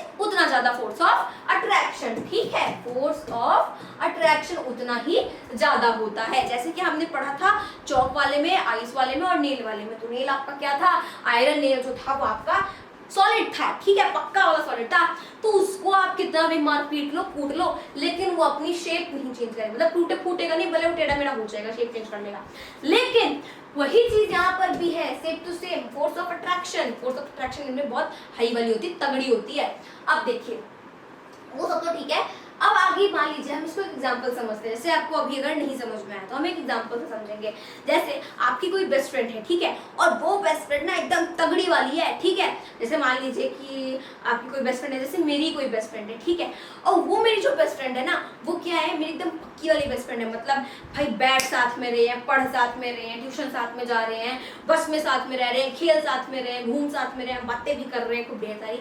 हमारे बीच में स्पेस नहीं है, तो जब हमारे बीच में दूरियां नहीं है, हमारे बीच में स्पेस नहीं है, तो फोर्स ऑफ अट्रैक्शन उतना ही ज्यादा होगा। होगा कि नहीं होगा, फोर्स ऑफ अट्रैक्शन उतना ही ज्यादा होगा, जितना कम स्पेस उतना ज्यादा फोर्स ऑफ अट्रैक्शन। अब क्या हुआ कि ये चीज तो हम समझ गए, ठीक है, तो ठीक वही चीज यहाँ पर भी है कि आपका स्पेस जो होगा वो मिनिमम होगा, स्पेस आपका मिनिमम होगा, बिल्कुल स्पेस नहीं होगा। जैसे मैंने आपको एग्जांपल लेके बताया, हम दोनों हमेशा साथ रह रहे हैं, हमारे बीच में बिल्कुल भी दूरियां नहीं है, तो फोर्स ऑफ अट्रैक्शन बहुत ज्यादा है, ठीक है। कोई अगर कुछ बोलेगा उसके बारे में तो मुंह तोड़ देंगे उसका। और उसके आगे अब देखिए फोर्स ऑफ अट्रैक्शन क्या है आपका, मैक्सिमम है। सॉलिड्स की बात ये हो गई कि फोर्स ऑफ अट्रैक्शन भाई मैक्सिमम है, हद लेवल की हाई है। अच्छा, सॉलिड्स की बात हो गई, लिक्विड के आ जाते हैं प्रॉपर्टीज पर। इसकी जो शेप है, अब देखिए सबसे पहले आपने क्या किया कि पानी जैसे कि है, ठीक है, तो पानी सबसे पहले आपने क्या करा कि पहले बॉटल में लिया, ठीक है, पहले पानी आपने बॉटल में रखा। जैसे कि ये आपके पास पानी है, ठीक है, ये बॉटल में है अभी, तो इसकी शेप कुछ और है। इसको जब आप ग्लास में ले लेंगे तो इसकी शेप कुछ और होगी, फिर चम्मच में ले लेंगे उसकी शेप कुछ और होगी, ठीक है। तो यानी कि जो पानी है वो क्या है, लिक्विड है, और वो अपनी शेप हमेशा बदलता रह रहा है भाई, कभी इस शेप में कभी उस शेप में, जिस बर्तन में लो उसी बर्तन की शेप में वो आ जा रहा है। तो यानी कि इसकी जो शेप है वो भाई फिक्स्ड नहीं है, तो इनकी जो शेप है वो नॉट फिक्स्ड है। अब क्या है कि जो सॉलिड वाले थे वो भाई हद बहुत ईगो में थे, लेकिन जो लिक्विड वाले हैं इनके अंदर थोड़ी सी इंसानियत है, मतलब इतना भी ईगो नहीं है, ठीक है, लेकिन फिर भी है। अब इसने कहा कि मैंने अपनी शेप तो बदलवा ली है, इतनी इज्जत मेरी कम हो चुकी है, मैं अपना वॉल्यूम नहीं बदलवाने वाला। तो देखो वॉल्यूम से कैसे समझेंगे कि जैसे कि इस बॉटल में अगर 50 ml पानी है तो आप उसको ग्लास में लेंगे, भले उसकी शेप तो बदल जाएगी लेकिन पानी 50 ml ही रहेगा। ऐसा तो नहीं कि वो 40 ml हो जाएगा या फिर 60 ml हो जाएगा। अगर आपने उसको भगोने में ले लिया तो भी उसका जो वॉल्यूम होगा वो 50 ml ही रहेगा, बढ़ करके या फिर घट करके दूसरा कुछ नहीं हो जाएगा। अगर आपने उसको इतना बड़ा टंकी में रख दिया ना तो भी वो 50 ml ही रहेगा, यानी उसका जो वॉल्यूम होगा वो सेम रहेगा, भले उसकी शेप चेंज हो जाएगी। तो इसका जो वॉल्यूम होता है भाई लिक्विड का वो फिक्स्ड होता है, ठीक, यानी कि डेफिनेट होता है। अब आगे आते हैं, देखो नेक्स्ट है डेंसिटी। अब डेंसिटी जो होती है हमारे लिक्विड की वो क्या होती है, वो थोड़ी सी भाई सही होती है। जैसे कि मान लीजिए ये तो आप सबने करा होगा, अभी भी करते हैं, अभी तो मैं तो अभी भी करती हूँ कि जब नहाने लोग जाते हैं तो क्या करते हैं, टब में जो पानी होता है ना उसको ऐसे करके क्या करते हैं, ऐसे करके भवंडर बनाते हैं उसी में। तो उसको बनाने में तो बहुत मजा आती है, लेकिन उसको हम रिलेट करते हैं अपने केमिस्ट्री से। देखिए सबसे पहले वहाँ पे क्या चीज हो रही है कि उसमें जो हमारी डेंसिटी है वो थोड़ी सी नॉर्मल है, मतलब कि उसमें जहाँ तक मुझे पता है, जिसने बनाया होगा उसको पता होगा कि ऐसे पानी हाथ घुमाने में ना थोड़ी सी फोर्स लगती है, उतनी ज्यादा भी फोर्स नहीं लगती और उतनी कम भी नहीं लगती, यानी कि नॉर्मल लगती है फोर्स, ठीक है, ऐसे पानी में हाथ घुमाने में वो लिक्विड है भाई। तो उसकी जो डेंसिटी है ना वो थोड़ी सी मीडियम टाइप की है। सॉलिड में तो भाई आप कुछ नहीं कर सकते, जैसा है वैसा ही रहेगा, ठीक है। तो लेकिन जो आपका डेंसिटी लिक्विड का होता है वो थोड़ा मॉडरेट होता है, यानी कि बीच वाला होता है। तो हम इसकी डेंसिटी लिख सकते हैं मॉडरेट, यानी कि ना ज्यादा और ना ज्यादा कम, ठीक है। टाइप, जो लिक्विड होता है ना वो आज ब्लू है, पानी पानी, उस तरीके से वो बह सकता है, यानी कि पानी जो है वो बह सकता है, ठीक है। जैसे कि पानी अपने अपने गिरा दिया, फटाक से बह जाएगा, लेकिन सॉलिड कहीं गिरा दिया वो वैसे का वैसे ही रहेगा, ठीक है। तो हमने क्या बताया था, सॉलिड का जो टाइप होता है रिजिड होता है, लेकिन जो आपके लिक्विड का टाइप होता है वो फ्लूइड होता है। फ्लूइड क्यों होता है, क्योंकि वो बह सकता है, आज ब्लू है, पानी पानी। तो ये हमारा हो जाएगा फ्लूइड्स में। ये किस में आएगा, फ्लूइड्स में आएगा। कंप्रेसिबिलिटी, जो पानी होता है ना वो भी मॉडरेटली कंप्रेस होता है, यानी कि ये थोड़ा कंप्रेस तो होता है लेकिन मॉडरेटली, ठीक है, यानी कि नॉर्मली ये कंप्रेस्ड होता है, ठीक है। देखिए डेंसिटी में कंप्रेसिबिलिटी में अंतर होता है। अगर आपने ऐसे पानी लिया तो उसको आप क्या कंप्रेस करेंगे, क्या ही कंप्रेस करेंगे भाई। तो इसकी भी जो कंप्रेसिबिलिटी होती है ना, इसको मतलब पानी को आप क्या ही दबाएंगे, ठीक है। तो पानी की जो कंप्रेसिबिलिटी होती है वो भी नेग्लिजिबल होती है, यानी कि ना के बराबर होती है, नेग्लिजिबल होती है। पानी की जो कंप्रेसिबिलिटी होती है वो भी, पानी नहीं आई मीन लिक्विड, ठीक है। स्पेसेस, अब देखो हम वही वाले एग्जांपल पे वापस चलते हैं। हम मेरी जो फ्रेंड थी ना उसके और मेरे बीच में ना जरा सी भी दूरियां नहीं थी, इसलिए फोर्स ऑफ अट्रैक्शन बहुत ज्यादा था, हद लेवल का हाई था, ठीक है। अब यहाँ पे अब बात करते हैं किसकी, लिक्विड की। तो जब हम आ जाते हैं किसमें, लिक्विड में, तो इसको अगर हम रिलेट करें तो जैसे क्या हुआ कि भाई अब 10th के बाद, ठीक है, 10th तक तो हमने एकदम साथ में चिपके हुए बैठे रहे, लेकिन 11th में क्या हुआ कि भाई उसको मैथ नहीं पसंद, मैथ हेटर है वो, उसने बायो ले ली और मैंने क्या किया, मुझे मैथ पसंद है, मैंने मैथ ले ली, ठीक है। तो उसकी स्ट्रीम अलग होगी, मेरी स्ट्रीम अलग होगी, तो हम दोनों क्या हो गए, अब अलग हो गए, हमारी क्लासेस भी अलग हो गई, ठीक है। तो यानी कि अब हम बस में तो मिल लेंगे, रिसेस में मिल लेंगे, छुट्टियों में मिल लेंगे और ऐसे कभी कभी मिल लेंगे, तो थोड़ा सा दूरी आया, थोड़ी सी तो दूरी आई ना, ठीक है। जैसे जहां हम क्लास में चिपक चिपक के बैठे थे अब तो हमारी क्लास ही अलग हो गई, राइट। तो यानी कि दूरी थोड़ी सी आई, मतलब कि जहां ऐसे घचाघच था वैसे अब ये ऐसे हो गया, ठीक है, थोड़ी सी दूरी यहाँ पे आ गई। तो ये चीज क्या है, इसमें स्पेस है। अगर हम बात करें तो इसमें स्पेस है, लेकिन बहुत ज्यादा स्पेस भी नहीं है और बहुत कम स्पेस भी नहीं है, ठीक है। यानी कि इसका जो स्पेस है वो भी मॉडरेट ही है, तो हम कह सकते हैं कि इसका स्पेस बढ़ा। बस हम इतना समझते हैं कि अभी इसका स्पेस जो है वो क्या हुआ, बढ़ा। तो जब स्पेस आपका बढ़ा तो फोर्स ऑफ अट्रैक्शन क्या हुई, कम हुई, यानी कि हम दोनों के जो बीच का अट्रैक्शन है, जो एक दूसरे से चिपके हुए रहते थे, वो थोड़ा सा कम हुआ। तो यानी कि जब स्पेस बढ़ा तो फोर्स ऑफ अट्रैक्शन अपने आप ही कम हो गया, ठीक है। लेकिन अब यहाँ पे हमारी स्पेसेस बढ़ी लेकिन उतनी ज्यादा भी नहीं बढ़ी, तो हम क्या करेंगे, इसको मॉडरेट कैटेगरी में रखेंगे। क्यों, क्योंकि हम भाई क्या कर रहे हैं, कंपैरिजन कर रहे हैं, कंपेयर कर रहे हैं, ठीक है। तो इसलिए हम इनका स्पेस रखेंगे भाई मॉडरेट, मॉडरेट, और उसके बाद इनका फोर्स ऑफ अट्रैक्शन भी हम रखेंगे मॉडरेट, ठीक है। इतना भी ज्यादा फोर्स ऑफ अट्रैक्शन नहीं हुआ और ना ही इतना कम हो गया, तो ये भी मॉडरेट हो गया। तो ये तो हमने बात कर ली लिक्विड की। अब देखिए, अब हम आ जाते हैं गैसेस की प्रॉपर्टीज पर। सॉलिड देख लिया, लिक्विड देख लिया, अब हम देखेंगे भाई सीधे सीधे गैस। तो देखिए सबसे पहले यहाँ पे आते हैं गैस के शेप में। तो देखिए फॉर एग्जांपल आपने यहाँ पे क्या करा, एक रूम में आपने अगरबत्ती, ठीक है, उसको जलाई, ठीक है। फिर जैसे आपने तो फिर वो जो अगरबत्ती का धुआं है, नॉर्मली समझते हैं वो जो अगरबत्ती का धुआं होगा वो पूरे रूम में फैल गया, ठीक है। उसके बाद जब आपने अपना डोर ओपन किया तो वो पूरे घर में फैल गया, आपकी जो लिविंग रूम होगा, जो भी आपका आंगन होगा, उस पूरे में फैल गया। फिर उसके बाद क्या हुआ, ऐसे होते हुए कहीं से ओपनिंग होगी तो घर के बाहर भी जाकर के पूरा फैल जाएगा। यानी कि जो आपका गैस होता है उसका शेप फिक्स्ड नहीं होता है, ठीक है। गैस का शेप आप जहां ले जाएंगे वो वैसा हो जाएगा, ठीक है, क्योंकि उसके जो पार्टिकल होते हैं दे आर कंटीन्यूअसली मूविंग, ठीक है। अब यहाँ पे हम यहाँ क्या लिखेंगे, नॉट फिक्स्ड। सबसे शरारती बच्चा तो हमारा गैस ही होता है, तो इसका हम लिखेंगे नॉट फिक्स्ड, ठीक है। उसके बाद क्या है, वॉल्यूम। वॉल्यूम जो होता है हमारा, वॉल्यूम गैस का क्या होता है, गैस का वॉल्यूम भी आपका नॉट फिक्स होता है। क्यों भाई, क्योंकि देखिए गैस का वॉल्यूम जो होगा आपका वो नॉट फिक्स क्यों होगा, क्योंकि जैसे कि अगर यहाँ पे आपका कुछ भी है, ठीक है, अगर यहाँ पे आपने अगरबत्ती जलाई तो उसका वॉल्यूम जो भी होगा, अगर वो बाहर गया तो बाहर का वॉल्यूम उसका क्या हो जाएगा, कम हो जाएगा। फिर जब वो बाहर गया तो वापस उसका वॉल्यूम कम हो जाएगा, यानी उसका वॉल्यूम कम होता जाएगा। तो उसका जो गैस का जो वॉल्यूम होता है ना वो फिक्स नहीं होता है। लो भाई, इनका वॉल्यूम भी अब फिक्स नहीं है, ठीक है। उसके बाद डेंसिटी। अब इनकी जो डेंसिटी होती है ना वो तो बिल्कुल मिनिमम होती है, ठीक है।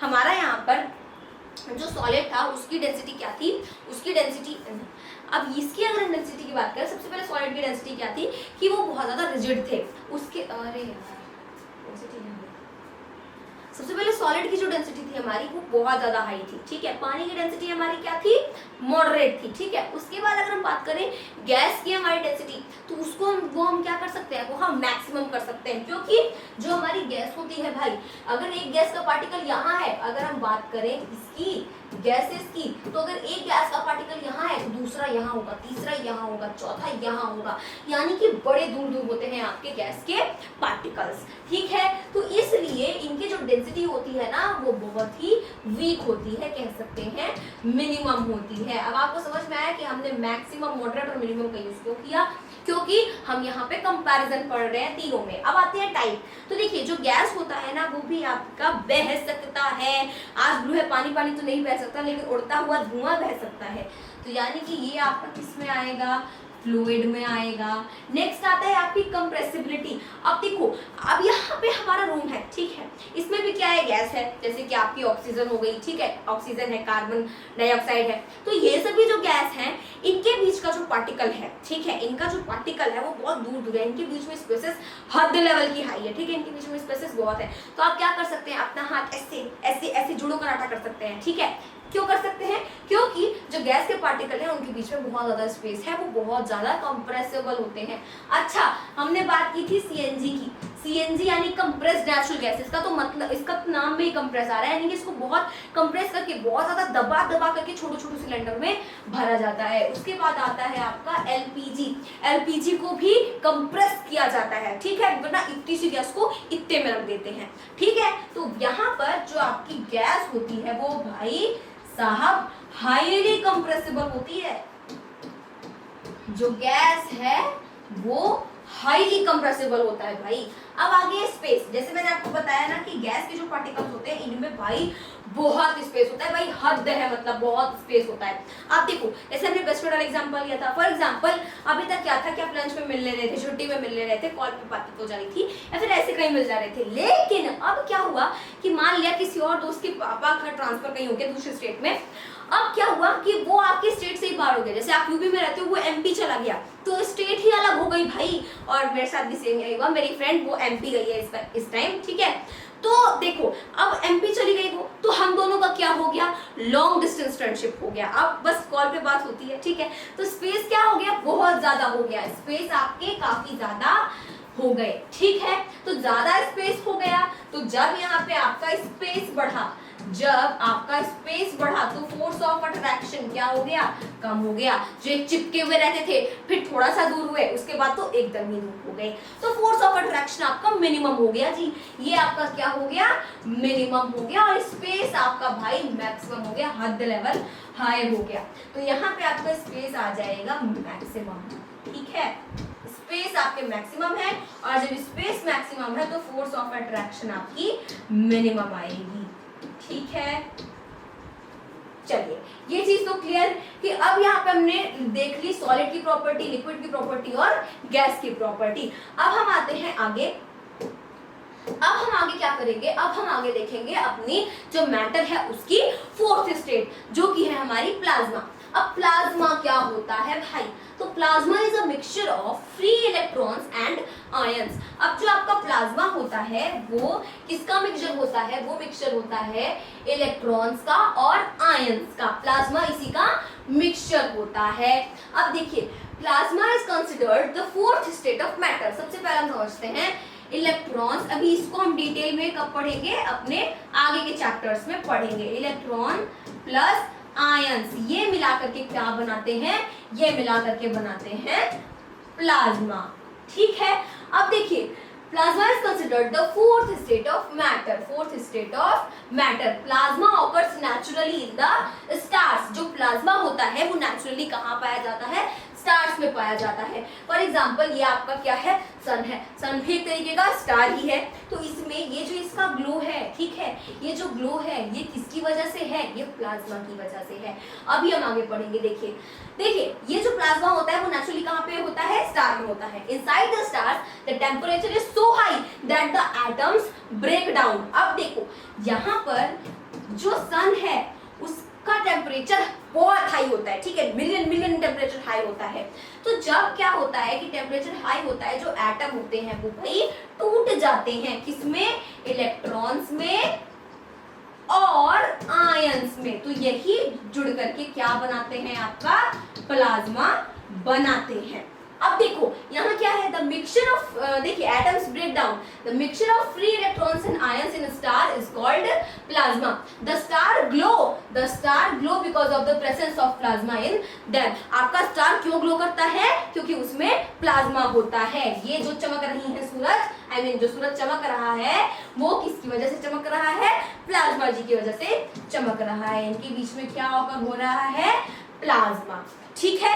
प्लाज्मा क्यों हो रहा है, क्योंकि जो सन का टेम्परेचर है या फिर जो भी स्टार है उसका टेम्परेचर बहुत हाई होता है, जिस वजह से क्या होता है कि इनका जो एटम होता है भाई वो ब्रेक हो जाता है, टूट जाता है। किसमें, एक टूट जाता है आपका इलेक्ट्रॉन्स में, ठीक है, और एक टूट जाता है आपका आयंस में। अभी घबराने की जरूरत नहीं है, हम आगे वाले चैप्टर में इसको डिस्कस करेंगे। अब देखो भाई, ठीक है, तो यहाँ पे भी और आगे आते हैं। हाँ, तो इसमें क्या है कि ये जो हमें प्लाज्मा मिल रहा है वो तो हमें स्पेस में मिल रहा है, स्टार्स में मिल रहा है। अगर मुझे अर्थ पे चाहिए प्लाज्मा, तब कैसे बनाएंगे?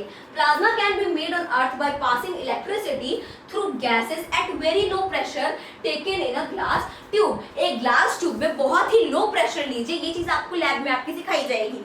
एक ग्लास ट्यूब में बहुत ही लो प्रेशर लीजिए और फिर उसमें इलेक्ट्रिसिटी फ्लो कराइए, आपका प्लाज्मा बन जाएगा लहराते लहराते, ठीक है। अब आगे देखिए, अभी हमें प्लाज्मा के बारे में इतना डिस्कस नहीं करना है, हमें मेन क्या पढ़ना रहता है, सॉलिड लिक्विड गैस। और ये जो बीईसी है और प्लाज्मा है इसको हम बस ऐसे ही ओवरव्यू कर लेंगे, ठीक है।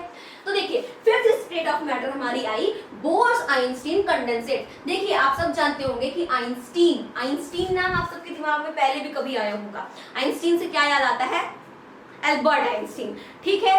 तो यहाँ पर एल्बर्ट आइंस्टीन की बात हो रही है, लेकिन इसमें यहाँ पर बोस भी जुड़ा हुआ है। अब बोस ऐसे ही तो नहीं जुड़ा हुआ होगा, कुछ रीजन होगा। तो देखो इन 1920 में क्या हुआ कि सत्येंद्र नाथ बोस करके हमारे एक साइंटिस्ट थे, सत्येंद्र नाथ बोस यानी कि SN बोस, ठीक है, करके हमारे एक इंडियन साइंटिस्ट थे। did some calculations for the fifth state of matter. On the basis of these calculations, Albert Einstein predicted the existence of fifth state of matter. अब अल्बर्ट आइंस्टीन जी ने क्या कहा कि देखो भाई एसएन जी, क्या है ना, मुझे कुछ गड़बड़ लग रही है, कुछ तो गड़बड़ है बोस, कुछ तो गड़बड़ है। तो क्या गड़बड़ है कि मैटर की 5वीं स्टेट भी होती है, अभी तक तो 4 थी, 5वीं भी होती है। तो इस बेसिस पर जो कि एसएन बोस जी ने किया था जो भी कैलकुलेशन, उसकी बेसिस पर जो अल्बर्ट आइंस्टीन थे उन्होंने प्रेडिक्ट किया कि हाँ भाई 5वां मैटर भी होता है, यानी कि 5वां स्टेट ऑफ मैटर भी होता है। Fifth state of matter what achieved finally. अब इसको हमने कब अचीव कर लिया, मतलब कब एकदम क्लियर हो गया, तो वो हमारा अचीव किया गया finally by 3 scientist, Cornell, Catterall and Williamson. अब देखिए इन 3 साइंटिस्ट के द्वारा जो प्लाज्मा के फिफ्थ स्टेट है उसको फाइनली हमें अचीव कर लिया गया। ये कहाँ के साइंटिस्ट थे, यूएसए के। By cooling the gas of extremely low density to super low temperature. अच्छा, इसको कैसे अचीव किया गया, इसको गैस को कूल करके, ठीक है, यानी कि गैस की जो टेम्परेचर है, गैस का जो टेम्परेचर है उसको कम करके, एक्सट्रीमली लो डेंसिटी, उसकी डेंसिटी को बहुत ज्यादा हद से लिखा है ना एक्सट्रीमली, उसकी डेंसिटी को कम करके क्या कर दिया गया, उसको सुपर लो टेम्परेचर्स में कर दिया गया, ठीक है। अभी ये चीज हमें इतनी ज्यादा नहीं पढ़नी है, बस इतना समझिए कि हाँ भाई ये था और इसको ऐसे ऐसे यहाँ पे किया गया इन्वेंट, ठीक है। अब आगे देखिए, अब हम देखेंगे द यूनिट ऑफ टेम्परेचर। तो टेम्परेचर की हम सब जानते हैं 3 यूनिट होती है, एक होता है डिग्री सेल्सियस, एक होता है डिग्री फॉरेनहाइट और एक होता है केल्विन, ठीक है। ये 3 यूनिट्स होती हैं आपकी प्रेशर की। अगर मैं आपसे पूछूं कि इसमें जो स्टैंडर्ड यूनिट है प्रेशर की वो क्या है, तो अगर हम बात करें एसआई यूनिट की, तो जो आपकी एसआई यूनिट होती है टेम्परेचर की वो होती है केल्विन। सॉरी मैंने प्रेशर बोल दिया था, टेम्परेचर, ठीक है। टेम्परेचर की जो एसआई यूनिट होती है वो हमेशा केल्विन होती है, ठीक है। बहुत से लोगों को भ्रम रहता है कि भाई डिग्री सेल्सियस होती है, नहीं, केल्विन होती है। अच्छा, अब देखिए अगर हम बात करें कि 0 डिग्री सेल्सियस जो है हमारे पास 0 डिग्री सेल्सियस, इसके इक्वल टू कितना केल्विन होता है, तो इसके इक्वल टू होता है 273 केल्विन। ठीक है, 0 डिग्री सेल्सियस इक्वल्स टू हमेशा होता है 273 केल्विन। अब अगर मैं आपसे कह दूं कि काम करो इस 25 डिग्री सेल्सियस को कन्वर्ट कर दो केल्विन में, तो हम क्या करेंगे, हम सब एक छोटा सा फॉर्मूला याद कर लेंगे जिसमें क्या है कि टेम्परेचर इन डिग्री, अगर केल्विन, सबसे पहले टेम्परेचर इन केल्विन अगर आता है तो उसके लिए हम क्या करते हैं कि टेम्परेचर इन सेल्सियस, यानी कि जो टेम्परेचर आपका सेल्सियस वाला है उसमें ऐड कर दीजिए आप ये 273 वाला। ठीक है, इसमें ऐड कर देंगे ये 273 वाला, तो आपका आ जाएगा टेम्परेचर इन केल्विन। अब जैसे कि क्वेश्चन था हमारा 25 डिग्री सेल्सियस वाला, तो अगर हमें टेम्परेचर इन केल्विन निकालना है तो उसके लिए हम क्या करेंगे, टेम्परेचर इन केल्विन, तो निकालना है टेम्परेचर इन सेल्सियस कितना है 25, इस 25 में हम ऐड कर देंगे 273, 5 + 3 8, 7 + 2 9 एंड इधर आ गया आपका 298 केल्विन आपका क्या है, आंसर है। इसका मतलब ये हुआ कि 25 डिग्री सेल्सियस को केल्विन में कन्वर्ट करेंगे तो 298 केल्विन आएगा। ये हो गया आपका पहला वाला। अगर हम बात करें कि अगर आपको टेम्परेचर जो है केल्विन में दिया है और अगर आपको सेल्सियस में करना है तो हम क्या करेंगे, जस्ट अपोजिट, टेम्परेचर इन, अगर सेल्सियस में है, ठीक है, सेल्सियस में लेके आना है और केल्विन में दिया है तो टेम्परेचर इन केल्विन वाले में से क्या करेंगे, ये ऑब्वियस सी बात है 273 माइनस कर देंगे। जैसे for example temperature in Celsius आपको निकालना है, ठीक है, तो हम यही वाला ले लेते हैं केल्विन जो कि है हमारा 298, इसमें से माइनस कर देंगे अगर 273 तो आपको क्या मिलेगा, सीधे सीधे 25 डिग्री सेल्सियस मिल जाएगा। तो कभी भी अगर क्वेश्चन में बोल दे कि इतने डिग्री सेल्सियस को केल्विन में कन्वर्ट करो और इतनी केल्विन को डिग्री सेल्सियस में कन्वर्ट करो, तो कैसे कन्वर्ट करेंगे, केल्विन में कन्वर्ट करने का ये वाला है और सेल्सियस में कन्वर्ट करने का ये वाला है। ठीक है, तो इसको आप अच्छे से नोट डाउन कर सकते हैं या फिर ऐसे ही आप याद कर। आगे हम देखेंगे change in state of matter. देखिए मैंने आपको बताया कि जो मैटर होता है उसकी स्टेट 5 होती है, ठीक है, लेकिन हमें डिटेल में क्या पढ़ना है, सॉलिड, लिक्विड और gas. Change in state of matter हमें यहाँ पे देखना है। तो देखिए हम स्टेट ऑफ मैटर को 2 तरीके से चेंज कर सकते हैं। जो स्टेट ऑफ मैटर है इसको हम 2 तरीके से चेंज करेंगे। पहला वाला हमारा क्या है, बाय चेंजिंग द टेम्परेचर, यानी कि टेम्परेचर को चेंज करके, बाय चेंजिंग द टेम्परेचर हम स्टेट ऑफ मैटर को चेंज कर सकते हैं। और दूसरा क्या है, by changing the pressure, by changing the pressure.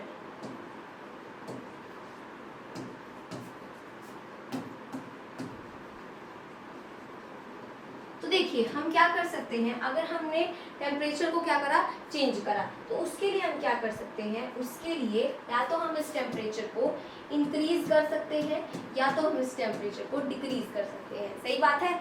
उसके बाद by changing the pressure, pressure में भी सेम वही चीज, या तो हम इसको इंक्रीज कर सकते हैं या तो हम इसको डिक्रीज कर सकते हैं।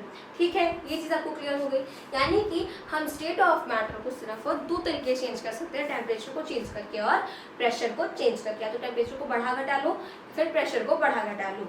अब देखिए सबसे पहले हम यहाँ पे देखेंगे बाय चेंजिंग द टेम्परेचर। तो देखिए जैसे कि मुझे क्या करना है, मुझे सॉलिड से लिक्विड में जाना है, सॉलिड से लिक्विड में जाना है और फिर लिक्विड से गैस में जाना है, या फिर मुझे डायरेक्ट सॉलिड से किस में जाना है, गैस में जाना है। तो उसके लिए हमें क्या करना पड़ेगा, उसके लिए इन सब के लिए हमें करनी पड़ेगी हीटिंग।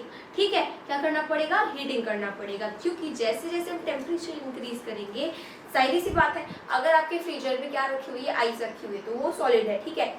अगर आपने उस आइस को बाहर निकाल दिया, ठीक है, तो मान लीजिए रूम टेम्परेचर 28 डिग्री सेल्सियस है, तो धीरे धीरे वो भी क्या हो जाएगी, मेल्ट हो जाएगी, यानी कि लिक्विड में कन्वर्ट हो जाएगी, क्योंकि टेम्परेचर जो है उसका इंक्रीज हो गया। सबसे पहले अगर हमने क्या करा, टेम्परेचर को अपने इंक्रीज करा, यानी कि हमने क्या प्रोवाइड करी, हीटिंग प्रोवाइड करी, तो उससे क्या होगा कि जो हमारा सॉलिड है वो किस में कन्वर्ट हो जाएगा, लिक्विड में कन्वर्ट हो जाएगा। फ्रीजर में आइस रही होगी, ठीक है, अगर फ्रीजर में आइस रही होगी तो लेट्स सपोज आइस का जो टेम्परेचर रहा होगा वो रहा होगा -5 डिग्री सेल्सियस या फिर -10 डिग्री सेल्सियस।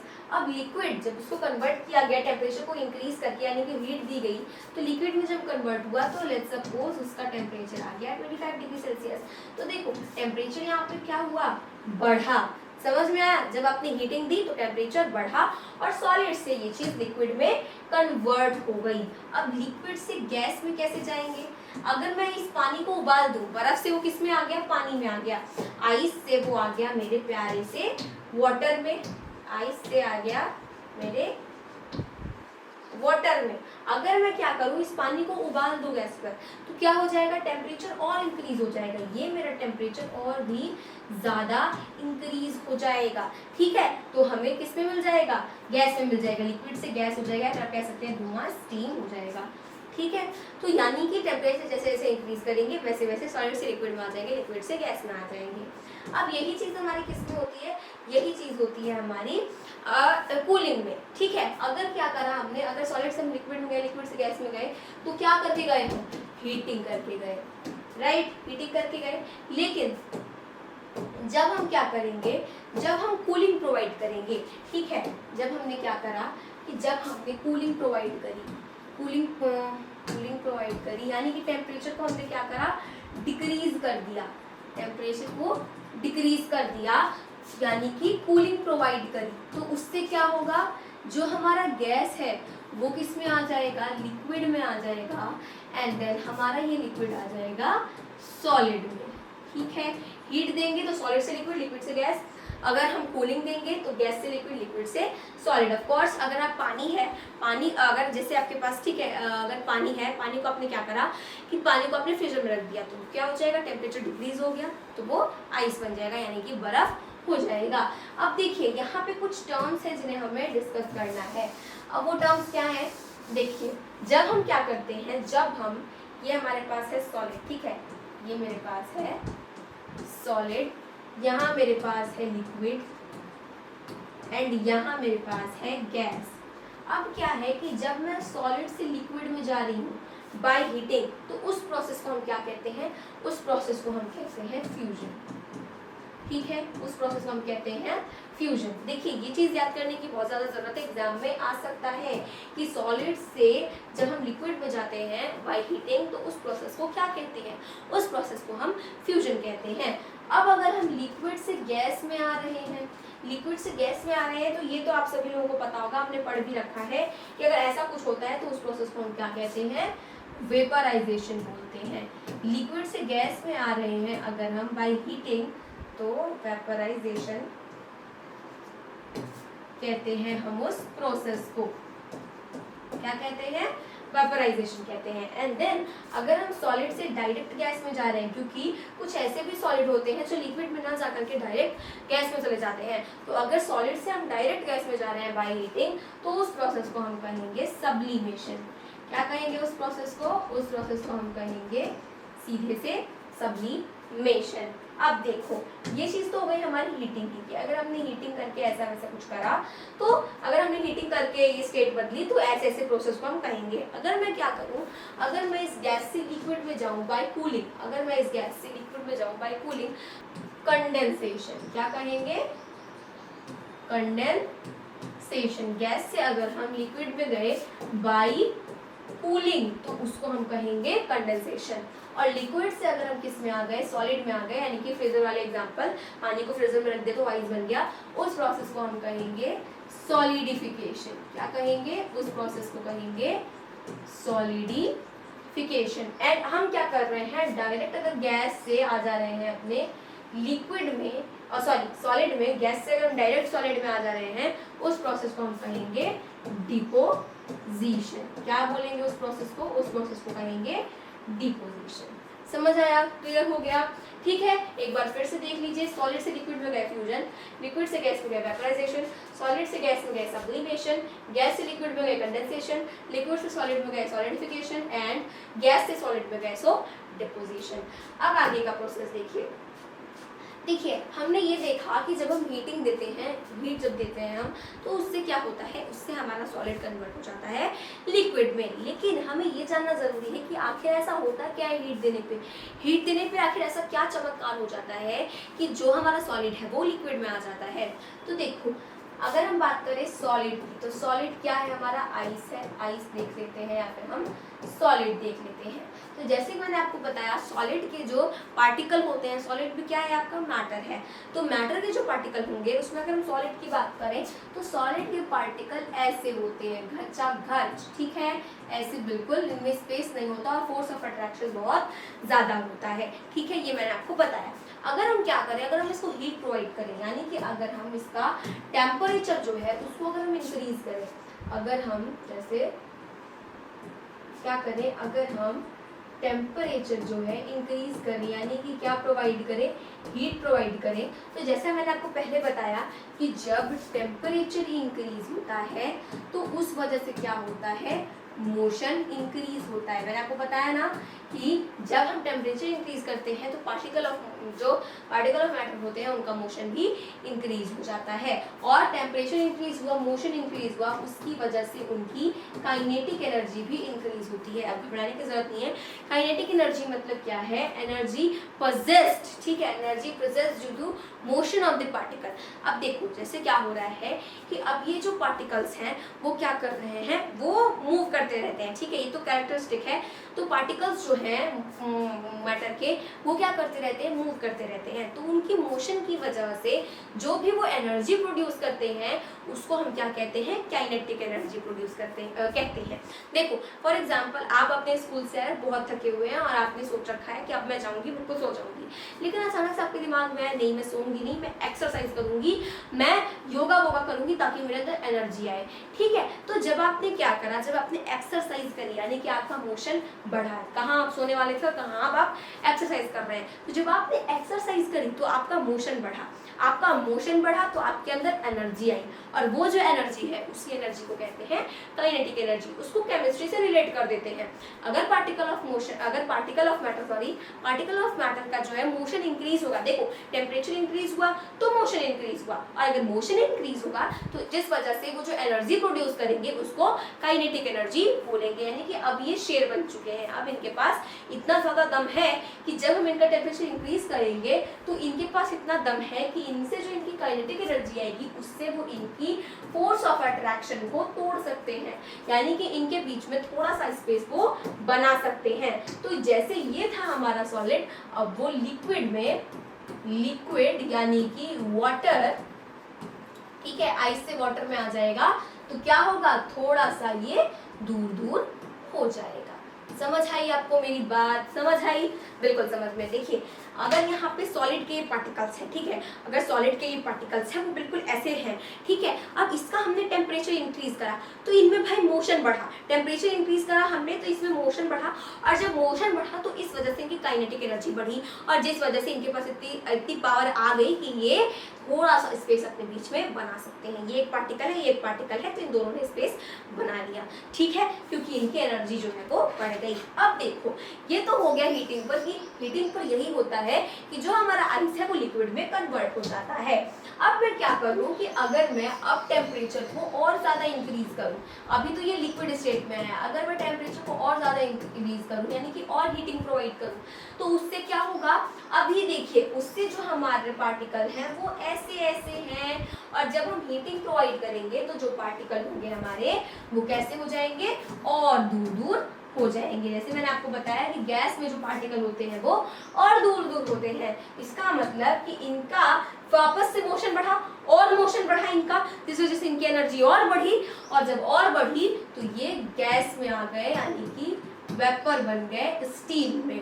तो इनकी जो पार्टिकल है वो कुछ ऐसे हो गए, यानी कि इनके अंदर काफी ज्यादा स्पेस हो गया और फोर्स ऑफ अट्रैक्शन इनके अंदर बिल्कुल भी नहीं बची, ठीक है। तो क्या आपको ये चीज समझ में आया कि हीटिंग में क्या होता है, ठीक। तो इस तरीके से हम ये समझ गए कि हीटिंग में हमारे होता क्या है, आखिर टेम्परेचर इंक्रीज करने पर मोशन इंक्रीज होता है, मोशन इंक्रीज करने पर उनकी काइनेटिक एनर्जी इंक्रीज होती है, और काइनेटिक एनर्जी की वजह से वो क्या कर पाते हैं, अपनी फोर्स ऑफ अट्रैक्शन को तोड़ पाते हैं और अपने बीच में स्पेसेस बना पाते हैं। समझ आया?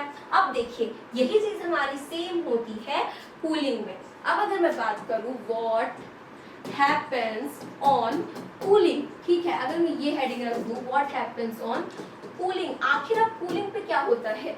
तो देखिए जो हीटिंग पे होगा जस्ट उसका अपोजिट कूलिंग पे होगा। अब जैसे अगर मेरे पास क्या था, मेरे पास था यहाँ पे गैस, यानी कि क्या था, स्टीम था, ठीक है। अब मैंने क्या करा कि मैंने इसका जो टेम्परेचर है वो मैंने क्या करा, डिक्रीज करा, यानी कि मैंने इसको प्रोवाइड करी कूलिंग, ठीक है, टेम्परेचर मैंने डिक्रीज करा। तो उस वजह से क्या होगा कि जो इसके पार्टिकल ऐसे ऐसे थे, यहाँ पर थे जो इसके पार्टिकल, वो अब कैसे हो गए जब मैंने इनका टेम्परेचर डिक्रीज किया। देखो सेम चीज, टेम्परेचर इंक्रीज करने पर मोशन इंक्रीज होता है और मोशन इंक्रीज करने पर काइनेटिक एनर्जी इंक्रीज होती है।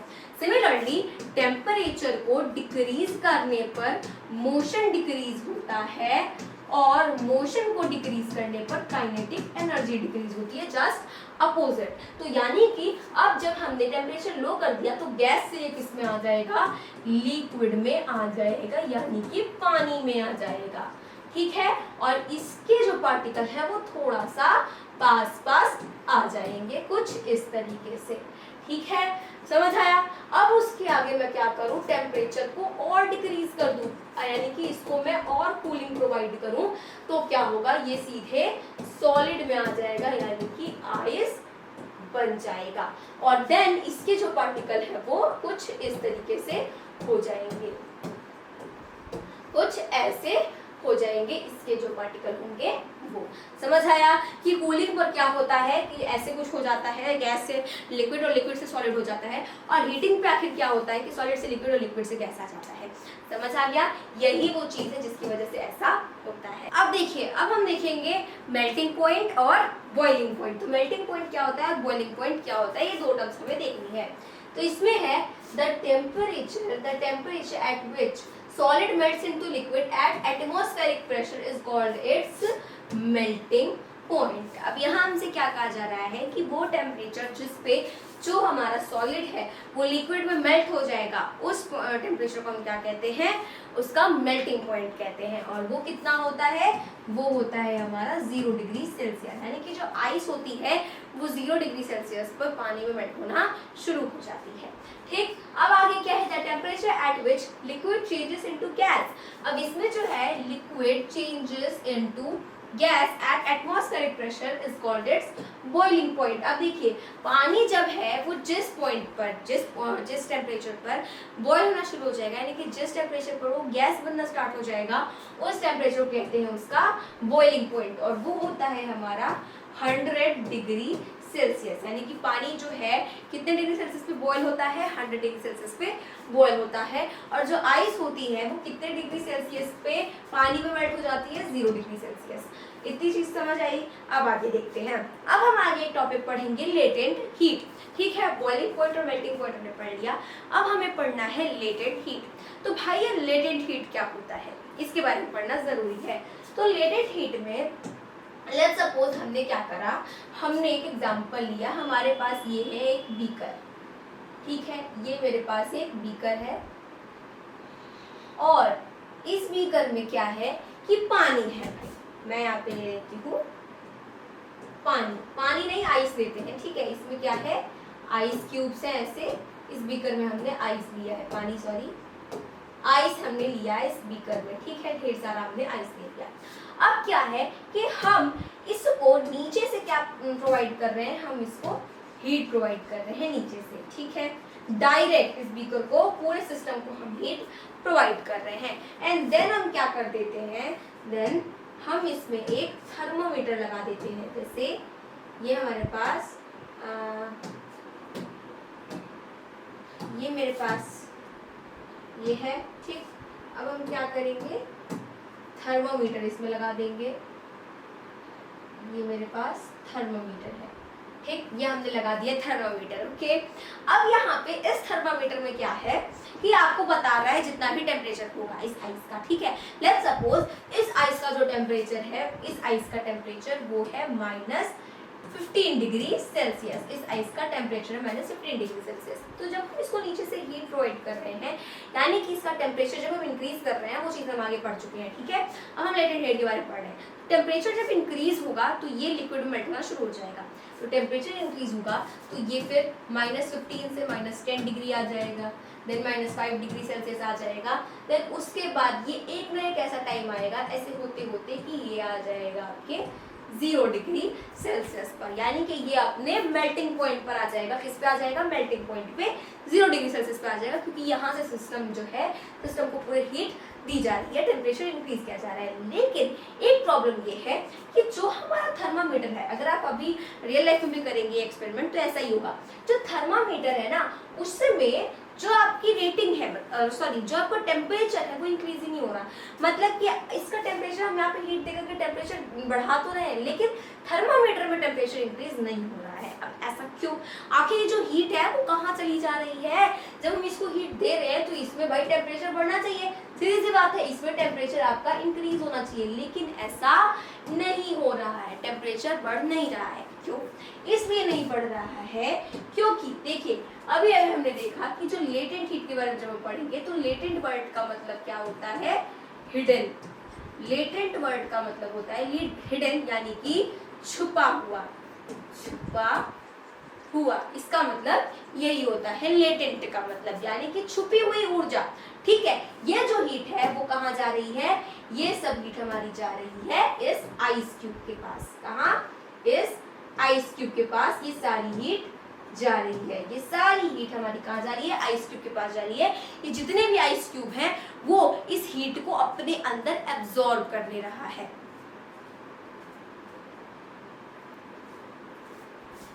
समझ आया? जितना भी आइस क्यूब है वो अपने हीट को एब्जॉर्ब कर ले रहा है। मतलब टेम्परेचर तो इंक्रीज हो रहा है, आपका टेम्परेचर तो इंक्रीज हो रहा है, लेकिन उससे ना तो आपका मोशन बढ़ रहा है और ना ही आपका काइनेटिक एनर्जी बढ़ रहा है। क्यों नहीं बढ़ रहा है? क्योंकि ये जो आइस है इसके बीच के जितने भी पार्टिकल्स हैं ये उन हीट को यूज कर रहे हैं अपने बीच की फोर्स ऑफ अट्रैक्शन को तोड़ने के लिए। ठीक है, तो ये यहाँ पर जो है ये 0 डिग्री सेल्सियस से आगे थर्मोमीटर का टेम्परेचर नहीं बढ़ेगा, क्योंकि जितनी भी हीट है वो सब ये आइस अपने अंदर एब्जॉर्ब कर ले रहे हैं। इनके जो भी पार्टिकल हैं उनमें अपनी फोर्स ऑफ अट्रैक्शन को तोड़ने के लिए ये उस हीट को यूज कर रहे हैं। तो ये हीट ना तो काइनेटिक एनर्जी बढ़ाने में यूज हो रही है ना मोशन बढ़ाने में यूज हो रही है, ये सीधे सीधे यूज हो रही है इनके बीच की फोर्स ऑफ अट्रैक्शन को तोड़ने के लिए, ताकि ये लिक्विड में अपने आप को कन्वर्ट कर सके। क्योंकि अगर ऑफ कोर्स अगर हीट प्रोवाइड की जा रही है तो लिक्विड में कन्वर्ट तो उन्हें होना ही है। तो अब ये जो हमारी हीट है इसी हीट को हम क्या कहते हैं? लेटेंट हीट कहते हैं। अभी हमने पढ़ रखा है, अभी हमने अपनी इस वाली स्लाइड में कहाँ पढ़ रखा था? इस वाली स्लाइड में। इसमें हमने ये पढ़ा है कि जब हम सॉलिड से लिक्विड में जाते हैं तो उस प्रोसेस को हम कहते हैं फ्यूजन, राइट। तो यहाँ पर ये जो हमारी लेटेंट हीट है ये हमारी क्या हो जाएगी? ये जो हमारी लेटेंट हीट है दिस इज, ये हमारी हो जाएगी लेटेंट हीट। लेटेंट हीट तो है ही, एंड आगे लग जाएगा लेटेंट हीट ऑफ फ्यूजन, यानी कि ये कौन सी हीट है? फ्यूजन की लेटेंट हीट है। इसी को हम कहते हैं लेटेंट हीट। इसी प्रोसेस को कहते हैं कि ये जो हीट है वो आइस के द्वारा एब्जॉर्ब कर ली जा रही है अपनी फोर्स ऑफ अट्रैक्शन को तोड़ने के लिए, ताकि वो लिक्विड में कन्वर्ट हो सके। अगर यही चीज मैं क्या करूं, अगर सेम यही चीज मैं इसमें अप्लाई करूं, जैसे ये मेरे पास क्या है? बीकर है, ठीक है, ये मेरे पास है बीकर, और इसमें मैंने क्या ले लिया? इसमें मैंने अब पानी ले लिया। पहले हमने क्या लिया था? आइस क्यूब लिया था, अब हम इसमें पानी ले रहे हैं, यानी कि सीधे सीधे क्या ले रहे हैं? लिक्विड ले रहे हैं। एंड देन हम इसमें लगा रहे हैं ये हमारा थर्मामीटर, ठीक है। अब यहाँ पर ये जो पानी है, लेट्स सपोज इसका जो रहा होगा टेम्परेचर वो रहा होगा 28 डिग्री सेल्सियस, लेकिन जब हम यहाँ पे सिस्टम को हीट प्रोवाइड कर रहे हैं नीचे से जब हम इसको हीट दे रहे हैं तो क्या हो रहा है? थर्मामीटर में टेम्परेचर इंक्रीज नहीं हो रहा है। देखिए हमें पता है कि एक टाइम ऐसा आएगा कि ये 30 डिग्री आ जाएगा, देन ये 35 डिग्री आ जाएगा, ऐसे करते करते ये अपने बॉइलिंग पॉइंट पे आ जाएगा, यानी कि 100 डिग्री सेल्सियस पे आ जाएगा। लेकिन थर्मामीटर में जो टेम्परेचर है वो नहीं बढ़ रहा है, क्योंकि ये जो हीट है वो पानी एब्जॉर्ब कर ले रहा है। और थर्मामीटर में तब तक टेम्परेचर नहीं बढ़ेगा जब तक पानी की एक बूंद भी बची होगी, क्योंकि पानी की वो एक बूंद भी क्या करेगी, इस हीट को एब्जॉर्ब करेगी अपने बीच की जो फोर्स ऑफ अट्रैक्शन है इसको और तोड़ने के लिए, यानी कि और दूर दूर होने के लिए, तभी तो ये गैस बन पाएगी। समझ आया? तभी तो ये गैस में कन्वर्ट होगी। तो जब यहाँ पर लिक्विड से गैस में कन्वर्ट हो रहा है तो इसमें की जो हीट है, ये वाली जो हीट है, इसको हम क्या कहते हैं, इसी हीट को हम कहते हैं लेटेंट हीट ऑफ वेपराइजेशन। क्या बोलते हैं? लेटेंट हीट ऑफ वेपराइजेशन कहते हैं। समझ आ रहा है आपको?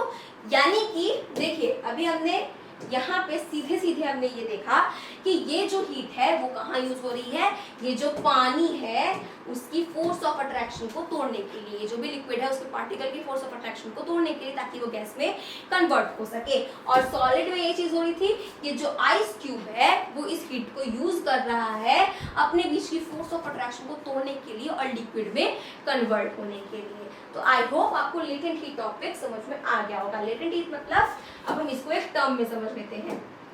तो देखो, जब हम इसको टर्म में समझेंगे तो लेटेंट हीट ऑफ फ्यूजन में क्या है, the amount of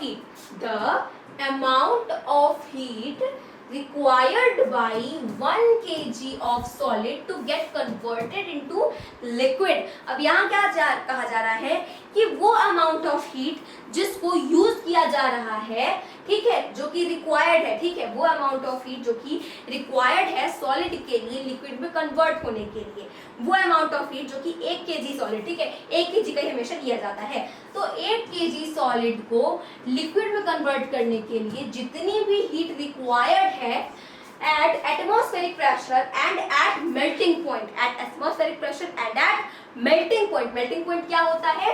melting point होता है हमारा 0 degree Celsius, is called the latent heat of fusion. इसी को हम क्या कहते हैं? लेटेंट हीट ऑफ फ्यूजन कहते हैं। आई होप आपको समझ में आया होगा।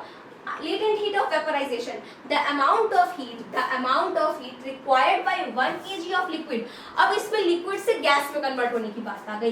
फ्यूजन में क्या होता है? सॉलिड से लिक्विड, एंड इसमें होता है वेपराइजेशन में क्या होता है? लिक्विड टू गैस, ठीक है, गेट कन्वर्टेड टू गैस, ठीक है, गैस में कन्वर्ट होने के लिए at atmospheric and at boiling point. हम जानते हैं कि बॉइलिंग पॉइंट कितना होता है?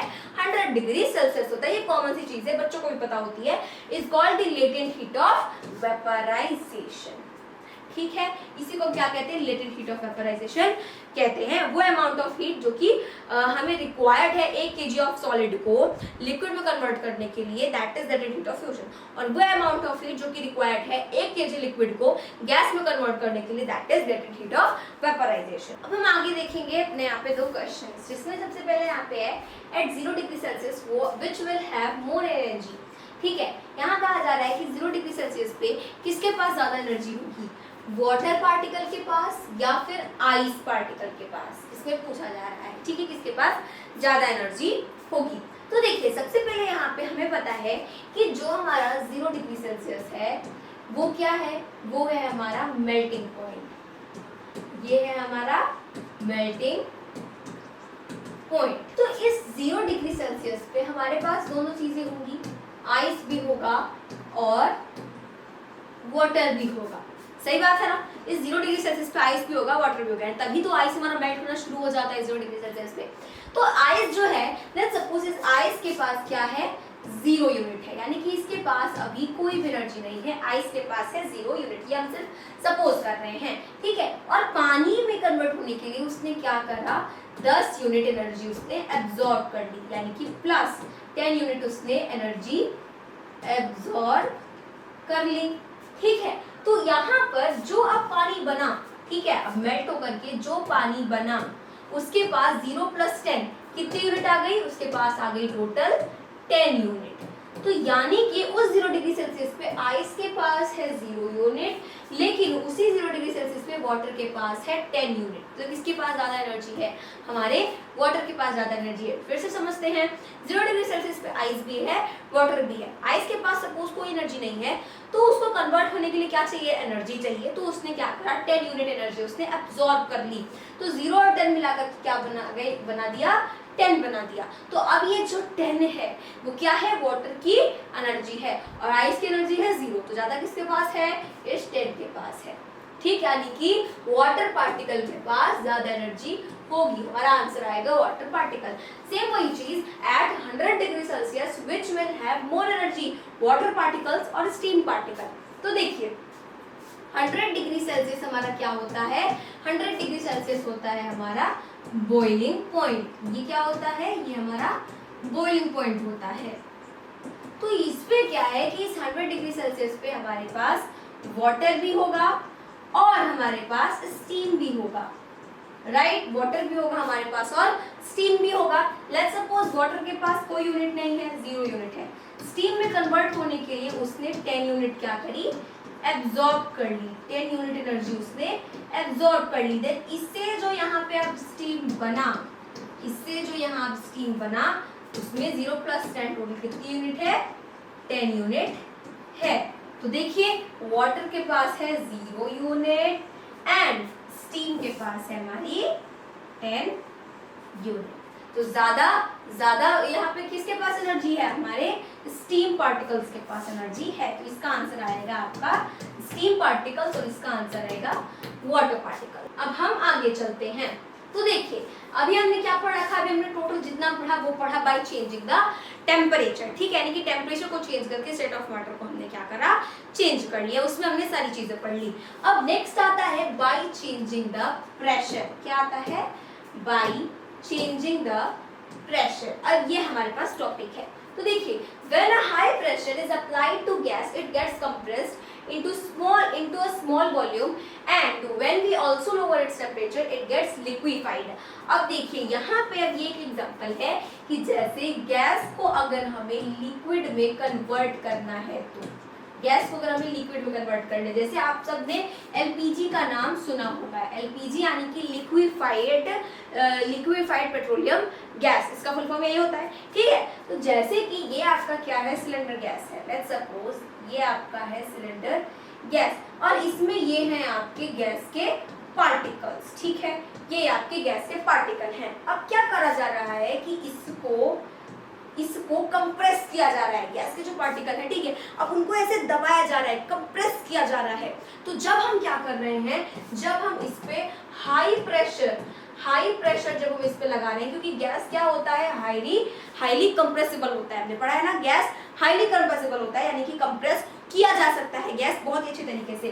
तो जब हम इस पे हाई प्रेशर अप्लाई कर रहे हैं तो क्या हो रहा है कि इसका जो पार्टिकल है वो पास आ जा रहा है। ठीक है, जब हमने हाई प्रेशर अप्लाई किया, क्योंकि ये हाईली कंप्रेसिबल है गैस, तो जब हाई प्रेशर अप्लाई करेंगे तो क्या होगा? इसका जो पार्टिकल होगा वो काफी पास आ जाएगा। देखिए यानी कि इसके पार्टिकल्स कुछ ऐसे हो जाएंगे, थोड़े पास आ जाएंगे। अब देखिए इसमें सबसे पहले क्या है कि जैसे होता है ना कि अगर आपने किसी अपने फ्रेंड से झगड़ा कर लिया, नहीं फ्रेंड नहीं किसी दुश्मन से, ठीक है, अगर आपका किसी आपके दुश्मन से झगड़ा हो गया और क्या किया कि उसने आपको मार दिया, ठीक है, एक झापड़ दे दिया, तो आपके मन में बदले की आग जगेगी। ऐसे कैसे मार दिया, मैं भी मारूंगा। मतलब आपके दिमाग में क्या होगा? बदला आएगा ना, बदले की आग आ जाएगी आपके अंदर। सिमिलरली यहाँ पर भी जब इनको कंप्रेस किया जाता है, फोर्स किया जाता है, जब इनको कंप्रेस करा जाता है तो ये क्या करते हैं? बहुत ही ज्यादा अमाउंट में हीट रिलीज करते हैं। तो जब ये बहुत ही ज्यादा अमाउंट में क्या रिलीज करते हैं? हीट रिलीज करते हैं। तब हम क्या करते हैं? तब हम इसका जो टेम्परेचर है उसको हम डिक्रीज कर देते हैं, यानी कि इसका टेम्परेचर हम लो कर देते हैं, क्योंकि इससे डबल फायदा होगा। जब यहाँ पे इतनी ज्यादा हीट रिलीज हो रही है तो हम टेम्परेचर अगर कम कर देंगे तो टेम्परेचर कम करने से क्या होगा कि जो आपकी कूलिंग हो जाएगी, टेम्परेचर कम करने से कूलिंग होगी। दैट्स वाई जो आपका हीट है वो बंद हो जाएगा, यानी कि हीट जो है वो कंट्रोल में आ जाएगा। और दूसरी चीज क्या होगी कि हमने पढ़ा है कि जब टेम्परेचर कम किया जाता है, जब टेम्परेचर को क्या किया जाता है, डिक्रीज किया जाता है, तो उस वजह से क्या होता है, मोशन भी, पार्टिकल्स का जो मोशन है वो भी डिक्रीज हो जाता है। तो जब इन पार्टिकल्स का मोशन डिक्रीज हो जाएगा तो उस वजह से क्या होगा, उस वजह से ये और भी ज्यादा पास पास आ जाएंगे। समझ आया आपको, ये और भी ज्यादा पास पास आ जाएंगे और ये क्या हो जाएंगे, लिक्विफाई हो जाएंगे। ठीक है, यानी कि गैस से किस में कन्वर्ट हो जाएंगे, आपके लिक्विड में कन्वर्ट हो जाएंगे, तभी तो है लिक्विफाइड पेट्रोलियम गैस। ठीक है, तो गैसेस को ऐसे ही कंप्रेस किया जाता है, उनका प्रेशर चेंज करके। यहाँ पे हाई प्रेशर लगाया गया एंड देन क्या किया गया, जब बहुत ज्यादा हीट प्रोड्यूस हुई, हाई प्रेशर लगा करके इसको पास पास तो कर दिया, हीट बहुत ज्यादा प्रोड्यूस हुई तो टेम्परेचर कम कर दिया। टेम्परेचर कम करने से दो फायदा हुआ, एक तीर से दो निशाने, हीट भी कंट्रोल हो गई और दूसरी बात जो यहाँ पर इनका मोशन है वो भी कम हो गया। मोशन कम हो गया, इस वजह से इनमें फोर्स ऑफ अट्रैक्शन बढ़ गई और इनका जो है, इनका स्ट्रक्चर ऐसे ऐसे होने के बजाय कैसे हो गया, इनका स्ट्रक्चर थोड़ा ऐसे ऐसे हो गया, यानी कि ये लिक्विफाई हो गए, पास पास आ गए, गैस से किस में कन्वर्ट हो गए, लिक्विड में कन्वर्ट हो गए। क्लियर। अब आगे देखते हैं, आगे हमारे पास क्या है, देखिए आगे हमारे पास है सॉलिड कार्बन डाइऑक्साइड, जिसको हम ड्राई आइस भी कहते हैं, इसको हम ड्राई आइस भी कहते हैं, is stored under high pressure, इसको हाई प्रेशर पे स्टोर किया जाता है। यहाँ कह रहे हैं सॉलिड कार्बन डाइऑक्साइड को हाई प्रेशर पे स्टोर किया जाता है, ऐसा क्यों, देखिए this is because on decreasing the pressure on solid carbon dioxide it gets converted directly into carbon dioxide gas. यहाँ क्या कहा जा रहा है कि अगर हम इसको हाई प्रेशर में स्टोर नहीं करेंगे और इसका प्रेशर अगर हम कम कर देंगे तो इस वजह से क्या होगी, ये जो हमारी गैस है बड़ी बड़ी ज्यादा नालायक है, बहुत शरारती है, ईगो में रहती है, क्या बोलेगी, कहेगी नहीं मैं तो बड़ी छलांग मारूंगी, मैं लिक्विड में आऊंगी नहीं, मैं सीधे गैस में मारूंगी। और बोलो, यानी कि ये जो गैस है ना, मतलब ये जो सॉलिड कार्बन डाइऑक्साइड है, ये लिक्विड में आए बिना ही सीधे किस में चली जाती है, गैस में चली जाती है, इसलिए इसको हाई प्रेशर में स्टोर किया जाता है। जो आपका सॉलिड कार्बन डाइऑक्साइड है इसको स्टोर किया जाता है हाई प्रेशर में, किसमें, हाई प्रेशर में। अब देखिए, क्योंकि अगर हम, मैंने आपको बताया अगर आपने प्रेशर जैसे डिक्रीज किया, जैसे इसकी रिस्ट्रिक्शंस हटाई, वैसे ये गैस में बढ़ के उड़ जाएगा। For example, when a slab of solid carbon dioxide is kept exposed to air, then the pressure on it is reduced to normal atmospheric pressure. When a slab of solid carbon dioxide is kept exposed to air, for example, the pressure on it is reduced to normal atmospheric pressure, its temperature rises and it starts changing carbon dioxide gas.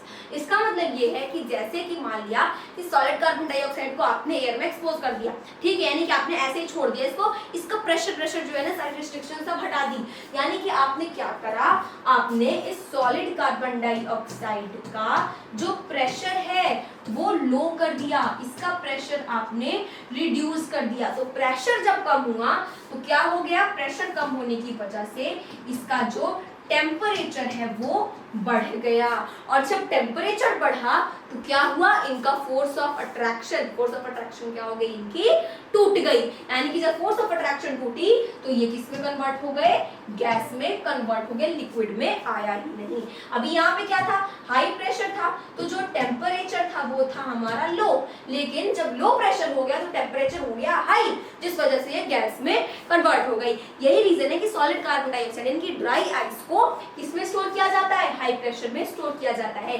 जैसे ही आप इसकी restriction हटाएंगे वैसे ये बंदी बिगड़ जाएगी।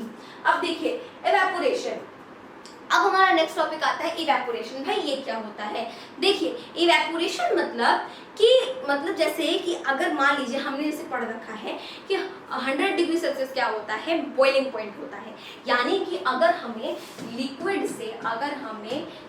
से गैस में जाना है तो उसके लिए जो हमारा बॉइलिंग पॉइंट होगा वो होगा 100 डिग्री सेल्सियस। लेकिन कभी कभी ऐसा भी होता है कि 100 डिग्री सेल्सियस से पहले ही जो लिक्विड है वो गैस में कन्वर्ट हो जाती है, और इसी चीज को कहा जाता है evaporation, the process in which liquid changes into gaseous state at any temperature below its boiling point। boiling point क्या है, 100 है, बिलो यानी कि बॉइलिंग पॉइंट आने से पहले ही जब लिक्विड गैसेस स्टेट में कन्वर्ट हो जाता है, उसी प्रोसेस को कहा जाता है evaporation. For example drying of cloth, mummy जैसे बोलती हैं कि लो बेटा ये कपड़े जाओ छत पे डाल दो सूख जाएंगे, ठीक है, तो ड्राइंग ऑफ क्लॉथ, ठीक है, ड्राइंग ऑफ क्लॉथ में क्या होता है कि अब हमें पता है बाहर का जो टेम्परेचर है, छत का जो टेम्परेचर, फिर बाहर का जो भी टेम्परेचर है भाई 100 डिग्री सेल्सियस तो होगा नहीं, ज्यादा होगा 25 होगा, 30 होगा, ज्यादा गर्मी है 40-45 चला गया, ठीक है, लेकिन 100 तो नहीं जाता ना, तो आखिर जो पानी है वो गैस में कन्वर्ट कैसे होता है, सारा पानी जाता कहाँ है, वो सारा पानी इवेपोरेट हो जाता है, कैसे, वो हम अभी आगे देखेंगे। वेट फ्लोर्स, जैसे मम्मी पोछा पोछा लगाती है ना, तो बोलती है अब यहाँ पे पैर मत रख दियो, मार मार कर थोड़ा बिगाड़ देंगे, अगर पैर रख दिया तो 2 मिनट रुक जा, सूख जाएगा तब आइयो, ठीक है, यानी कि वेट फ्लोर्स जो है उसमें भी क्या है, इवेपोरेशन होता है और पानी चला जाता है, क्योंकि फ्लोर फर्श जो होती है उसका टेम्परेचर लगता है आपको कहीं से 100 डिग्री सेल्सियस होता होगा, नहीं होता है, राइट। एंड सीजनल रिवर्स, कुछ रिवर ऐसी होती है भाई जब बारिश होगी एंड जब उनका सीजन आएगा वो चौड़ी चौड़ी बहेंगी वो चौड़ी चौड़ी बहेंगी, लेकिन जैसे ही बारिश जाएगी, जैसे ही उनका सीजन जाएगा एकदम सूखी पड़ जाएंगी। ऐसा क्यों, ऐसा इसलिए क्योंकि वो एवेपोरेट हो जाती है पूरी, उतना लीटर मिलियन लीटर पानी कहाँ जाता है, ऊपर, अब एवेपोरेट हो जाता है। अब देखिए, अब हम देखेंगे रीजन क्या है। Reason for evaporation, the particles of matter have different kinetic energies. अब देखिए, लेट्स सपोज मेरे पास क्या है, ये बीकर है और इस बीकर में क्या है, मेरे पास पानी है, इस बीकर में मेरे पास है पानी, और ये जो पानी के पार्टिकल्स हैं इनकी जो काइनेटिक एनर्जी है वो क्या है, अलग अलग है। लेट्स सपोज मेरे पास ये जो पानी है इसकी काइनेटिक एनर्जी है मेरे पास जैसे 19, इसकी काइनेटिक एनर्जी मेरे पास 19 है, इसकी काइनेटिक एनर्जी मेरे पास 19.5 है, इसकी काइनेटिक एनर्जी मेरे पास 10 है, इसकी काइनेटिक एनर्जी भाई 13 है, इसकी काइनेटिक एनर्जी मेरे पास 18 है और इसकी काइनेटिक एनर्जी मेरे पास 18.5 है। अब यहाँ पे देखो, इसमें क्या है, इसके जो पार्टिकल हैं सबकी अपनी अपनी काइनेटिक एनर्जी है, सबकी काइनेटिक एनर्जी अलग है। जैसे अगर आपने क्या किया, अगर आपने कभी डांस कंपटीशन में पार्टिसिपेट किया या फिर अगर आपने कभी वो जो होता है ना दौड़ वाला रेस कंपटीशन, उसमें अगर आपने पार्टिसिपेट किया तो क्या होता है, कुछ बच्चे धीरे दौड़ते हैं, कुछ बच्चे तेज दौड़ते हैं, क्योंकि पोजीशन तो 3 ही लोगों की आनी होती है, फर्स्ट सेकंड थर्ड। देखिए जो फर्स्ट वाला होता है उसकी काइनेटिक एनर्जी बहुत ज्यादा होती है, उसके पास काफी ज्यादा एनर्जी होती है, सेकंड वाले के पास थोड़ी कम होती है, थर्ड वाले के पास और भी कम होती है, और बाकी जो बच्चे उनके पास तो बहुत कम होती है। इसका मतलब ये हुआ कि सारे बच्चों के पास अलग अलग एनर्जी है, डिफरेंट एनर्जीज हैं। तो वही चीज यहाँ पे समझाई जा रही है, जैसे बच्चों में अलग अलग डिफरेंट एनर्जीज हैं, ऐसे अब डांस करेंगे तो कोई बहुत तेज करता है, कोई बहुत धीरे करता है, ठीक है, तो सबकी एनर्जी अलग अलग होती है। इसी तरीके से जो पार्टिकल्स होते हैं मैटर के, उनके काइनेटिक एनर्जी अलग अलग होती है। अब देखिए, some particles at the surface of liquid have more kinetic energy। देखो जो लिक्विड होता है उसके सरफेस पे जो पार्टिकल होते हैं उनके पास ज्यादा एनर्जी होती है देन अदर पार्टिकल। देखिए नीचे वाले की हमेशा जो एनर्जी होगी वो कम होगी, ऊपर वाले की एनर्जी हमेशा ज्यादा होगी। देखिए, therefore they are able to overcome the force of attraction between them and get converted into gaseous state। अब देखिए इनकी जो काइनेटिक एनर्जी है वो क्या है, अलग अलग है, ये तो हमने क्लियर कर लिया, समझ गए। अब फॉर एग्जांपल इनको, ये क्या है, अभी लिक्विड है, तो इनको गैस में कन्वर्ट होने के लिए, लेट्स सपोज इनको गैस में कन्वर्ट होने के लिए चाहिए भाई 20 यूनिट्स इनको रिक्वायर्ड है, और अभी है कितनी इन लोगों के पास, 19, 18.5, 19.5, 10, 23, उसके बाद 18, 28 ज्यादा लग रहा है, 18, ठीक है, और चाहिए कितना, 20 चाहिए। देखिए ये बस सपोज के लिए है, आप रियल मत समझ लेना। तो 20 यूनिट चाहिए, मतलब कि अगर इन लोगों को कहीं से भी जरा सी भी एनर्जी मिल गई ना, चाहे वहां से मिल जाए, चाहे वहां से मिल जाए, चाहे नीचे से मिल जाए, चाहे ऊपर से मिल जाए, चाहे कोने से मिल जाए, कहीं से भी मिल जाए, अगर उनको थोड़ी सी भी एनर्जी मिली और बस उनका यूनिट 20 हुआ, उनकी एनर्जी अगर 20 हुई तो वो सीधे बह जाएंगे, बहती है पवन, यानी कि गैस बन जाएंगे।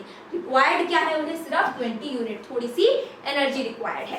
तो हम क्या करते हैं, जब हम कपड़ों को सुखाते हैं, ठीक है, जब हम कपड़ों को सुखाते हैं तो उसमें क्या होता है कि जो बाहर की जो भी एनर्जी है, जैसे कि होता है ना कि गर्मियों में धूप रहती है, तो धूप में तुम्हारा एनर्जी है, वो क्या करते हैं, एनर्जी लेते हैं, एनर्जी को अब्सॉर्ब करते हैं और जिस वजह से वो अपने बीच की फोर्स ऑफ अट्रैक्शन को तोड़ पाते हैं और अपने बॉइलिंग पॉइंट पे आने से पहले ही वो इवेपोरेट हो जाते हैं। समझ आई बात? तो यही चीज यहाँ पर कह रहा है, रीजन फॉर इवेपोरेशन, यही रीजन है कि इवेपोरेशन होता है। सबकी जो काइनेटिक एनर्जी है सारे पार्टिकल की वो अलग अलग होती है और जो पार्टिकल जैसे एनर्जी लेता है वैसे ही वो इवेपोरेट होता जाता है, जिस वजह से क्या होता है, इवेपोरेशन कॉज होता है, वो गैस में कन्वर्ट हो जाते हैं। अब देखिए, अब हम देखेंगे फैक्टर्स अफेक्टिंग इवेपोरेशन, मतलब कौन कौन से फैक्टर हैं जो कि इवेपोरेशन को अफेक्ट करते हैं। सबसे पहला यहाँ पर है आपका सरफेस एरिया। सरफेस एरिया मतलब वैसे देखिए, सबसे पहले मान लीजिए कि मम्मी ने कहा ले जाओ कपड़े सुखा दो, तो कपड़े को हमेशा कैसे सुखाते हैं, ऐसे फैला कर हम हमेशा कपड़े को सुखाते हैं। आखिर हम ऐसे कपड़े को घुचड़ घुचड़ करके ऐसे से क्यों नहीं सुखाते हैं, ठीक है, हम हमेशा कपड़े को फैला करके सुखाते हैं। क्यों? क्योंकि कपड़े में जो वाटर है उसके जो पार्टिकल्स हैं उनको क्या मिला, उनको सरफेस ज्यादा मिला, जिस वजह से वो क्या है, फ्री है, यानी कि उनके पास फुल फ्रीडम है, वो फुली क्या हो सकते हैं, अपने सराउंडिंग से एनर्जी ले करके वो एवेपोरेट हो सकते हैं, क्योंकि उनके पास फ्रीडम है, सरफेस एरिया उनके पास बिल्कुल खुला है, ठीक है। लेकिन अगर हम क्या करें, इसी कपड़े को ऐसे ऐसे घिचोड़ मिचोड़ कर डाल दें तो क्या होगा, इसके जो पार्टिकल होंगे, इसके जो पार्टिकल होंगे वो ढंग से खुल नहीं पाएंगे, ठीक है, वाटर के जो पार्टिकल है वो ढंग से खुल नहीं पाएंगे और ना ही वो अपने सराउंडिंग से अच्छे से एनर्जी ले पाएंगे और ढंग से इवेपोरेट हो पाएंगे। आप ही जरा सोचिए, कपड़े को फैला करके क्यों डाला जाता है, ताकि कपड़ों में जो पानी है उनको फ्रीडम मिल सके और वो आराम से इवेपोरेट हो सके, कपड़ा जल्दी से सूख जाए। यानी इसका मतलब ये हुआ कि सरफेस एरिया, इसका मतलब ये है कि सरफेस एरिया जितना ज्यादा होगा, सरफेस एरिया जितना ज्यादा होगा, इवेपोरेशन भी उतना ही ज्यादा होगा। समझ आया? सरफेस एरिया जितना ज्यादा होगा उतना ही ज्यादा आपका इवेपोरेशन भी होगा। अब देखिए, नेक्स्ट आता है टेम्परेचर। क्यों कहते हैं कि गर्मियों में कपड़े फटाक से सूख जाते हैं और ठंडियों में कपड़े सूखते ही नहीं है भाई? गर्मियों में ऐसा क्या होता है कि कपड़े सूख जाते हैं? गर्मियों में जो टेम्परेचर होता है आपका वो ज्यादा होता है, टेम्परेचर ज्यादा, इवेपोरेशन ज्यादा। कैसे? देखिए, हमें ये पता है कि जब टेम्परेचर हमारा ज्यादा होगा तो मोशन का जो है, पार्टिकल्स का जो मोशन है वो भी ज्यादा होगा। जैसे अगर आपके पास ये कपड़ा है, ठीक है, ये हमारे पास क्या है, कपड़ा है, इसके जो अब पार्टिकल्स हैं, ठीक है, अगर टेम्परेचर ज्यादा होगा, अगर टेम्परेचर ज्यादा होगा सराउंडिंग का, तो ये क्या कर पाएंगे, ये अपने बीच की जो फोर्स ऑफ अट्रैक्शन है उसको तोड़ पाएंगे और जब ये अपनी फोर्स ऑफ अट्रैक्शन तोड़ पाएंगे तो ये फटाक से हवा में इवेपोरेट हो पाएंगे। यानी कि जब टेम्परेचर ज्यादा होगा, टेम्परेचर ज्यादा होगा तो इनका मोशन भी ज्यादा होगा, मोशन ज्यादा होगा तो उस वजह से ये गैस में कन्वर्ट हो जाएंगे, यानी कि इवेपोरेट हो जाएंगे। तो हम सीधे सीधे कह सकते हैं कि अगर आपका टेम्परेचर ज्यादा है तो इवेपोरेशन भी ज्यादा होगा। समझ आया? टेम्परेचर ज्यादा तो इवेपोरेशन भी ज्यादा। अब ह्यूमिडिटी को हम थोड़ा सा साइड में पढ़ेंगे, पहले पढ़ते हैं विंड को। देखिए, कहते हैं ना कि अगर गर्मी है, खूब कड़ाके की धूप नहीं निकली हुई है लेकिन हवा चल रही है, धूप नहीं निकली है लेकिन हवा चल रही है, या फिर अगर क्या है कि ठंडी में भी अगर हवा चलती रहती है तो कपड़े सूख जाते हैं। आखिर हवा ऐसा क्या जादू कर देती है, कपड़े सूख जाते हैं? देखिए भाई, अगर ये हमारे पास क्या है, ये हमारे पास है कपड़ा, ठीक है, तो इस कपड़े में जो भी प्रेजेंट हो गए आपके एयर पार्टिकल्स, जो भी आपके वाटर पार्टिकल्स, एयर पार्टिकल बोल रहे हैं, जो भी वाटर पार्टिकल प्रेजेंट होंगे, जब ये हवा बहेगी, जब ये हवा बहेगी, सन सन, जब ये बहेगी तो ये अपने साथ ये जो पार्टिकल्स हैं उनको भी बहा ले जाएगी। आपको समझ आया? हवा जब बहेगी तो वाटर के जो पार्टिकल है उनको भी अपने साथ बहाकर ले जाएगी, जिस वजह से कपड़े सूख जाते हैं। इनमें का जो वाटर पार्टिकल है वो चला जाता है हवा के साथ बह करके, जिस वजह से सूख जाते हैं। अच्छा, नेक्स्ट आता है अब ह्यूमिडिटी। ह्यूमिडिटी जब हम पढ़ेंगे तो उसमें सबसे पहले देखिए, ह्यूमिडिटी होता क्या है, the amount of water vapour present in the atmosphere is called humidity. देखिए, amount of water vapour present in the atmosphere is called humidity. इसको हम बड़े ही आराम से समझेंगे, ठीक है, कोई बहुत ज्यादा जल्दबाजी करने की जरूरत नहीं है। लेट्स सपोज यहाँ पे कोई बस स्टॉप है, ये हमारे पास कोई बस स्टॉप है, ठीक है, लेट्स सपोज ये कोई बस स्टॉप है और जहां पर कितने लोग हैं, 10 लोग हैं और बस का वेट किया जा रहा है। यहाँ है हमारी बस, ठीक है, ये जो बस है हमारी, ठीक है, ये जो बस है हमारी, इसमें क्या है कि ये यहाँ से चल करके इस बस स्टॉप पर आई, ठीक है, लेकिन इस बस में कितनी सीट है, सिर्फ और सिर्फ इस बस में टोटल कितनी सीट है, टोटल आपकी 20 सीट है, यानी कि इसमें घचा घच करके नहीं भरना, जितनी सीट है उतने लोग बैठेंगे। तो इस बस में सिर्फ 20 लोग बैठ सकते हैं क्योंकि सीट 20 है। और लेकिन पहले से यहाँ पर पहले से जितने लोग हैं वो कितने हैं, पहले से इसमें लेट्स सपोज 14 लोग हैं। तो अब इस 10 लोगों में से कितने लोग अब बस में भर पाएंगे, देखिए यहाँ पे आ गई आपकी बस। तो अब इस 10 लोगों में से कितने लोग बैठ पाएंगे सिर्फ इस बस में, जब सिर्फ 20 लोगों की जगह है और 14 लोग पहले से भरे हुए हैं, 14 लोग पहले से भरे हुए हैं, तो इसमें से कितने भर पाएंगे, सिर्फ और सिर्फ 6 भर पाएंगे, तब इक्वल टू हो जाएगा 20 और इसमें से आपके बच के रह जाएंगे 4 लोग। समझ आया टॉपिक? यानी कि बस की कैपेसिटी थी 20 लोगों की, सॉरी, उसमें से 14 पहले से भरे हुए थे, यहाँ 10 वेट कर रहे हैं, लेकिन कितने सिर्फ बैठ पाए बेचारे, सिर्फ और सिर्फ 6 बैठ पाए, 4 के 4 यहीं खड़े रह गए, 4 के 4 लोग बच गए।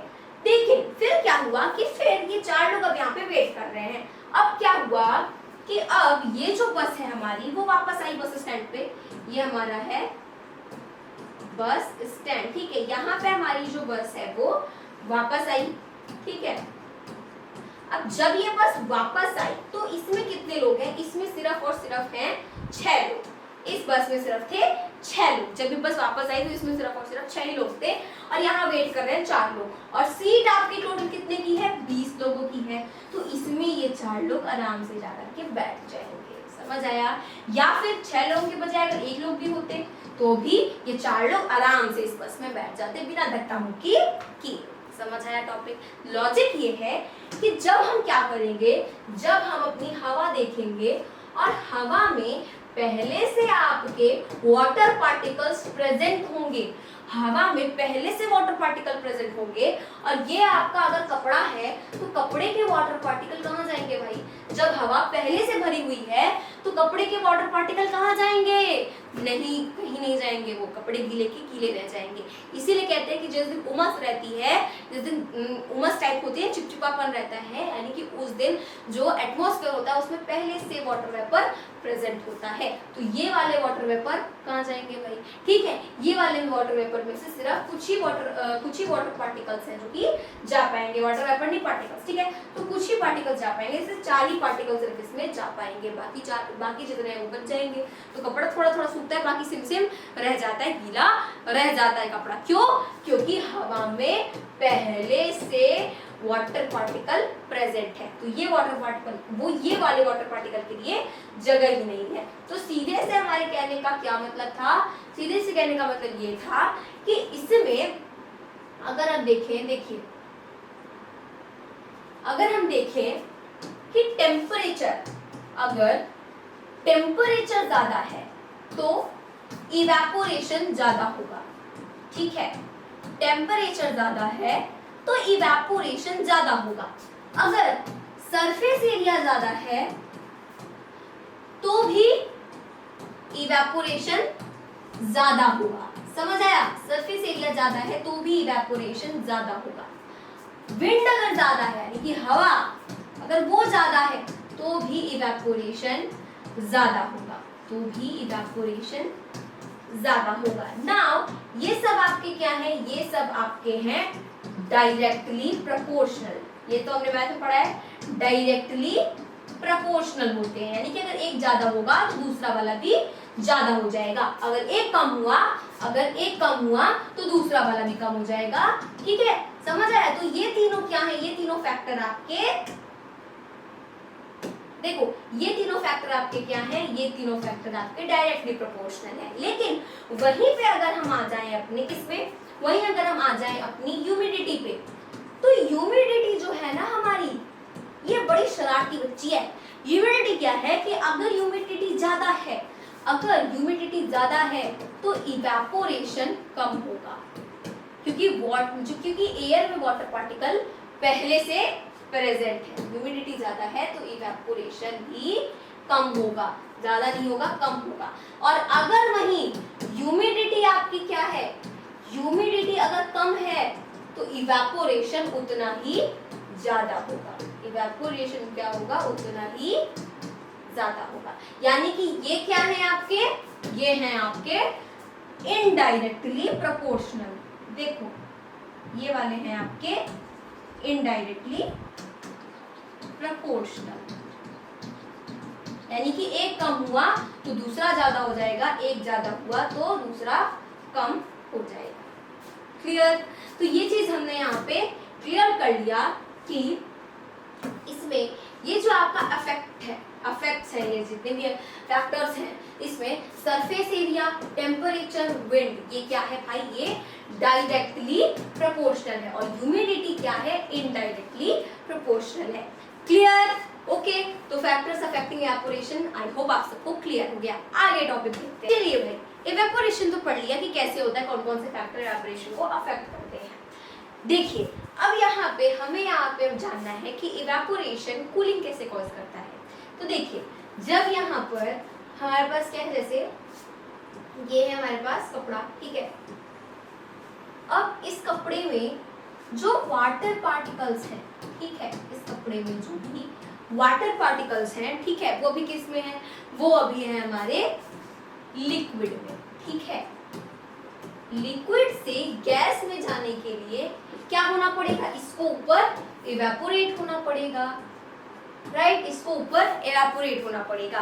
तो ये क्या करेगा, ये एनर्जी कहाँ से पाएगा, ये एनर्जी पाएगा अपने सराउंडिंग से, यानी कि अपने आसपास से एनर्जी पाएगा, एनर्जी पाएगा तब ये अपनी फोर्स ऑफ अट्रैक्शन को तोड़ेगा, राइट, तभी तो अब ये अपनी फोर्स ऑफ अट्रैक्शन को तोड़ेगा एंड देन ऊपर इवेपोरेट हो जाएगा। तो एनर्जी कहाँ से पाएगा, ये सराउंडिंग से पाएगा, क्योंकि खुद से वो एनर्जी पैदा नहीं कर सकता, तो यहाँ वो अपनी सराउंडिंग से एनर्जी पाएगा।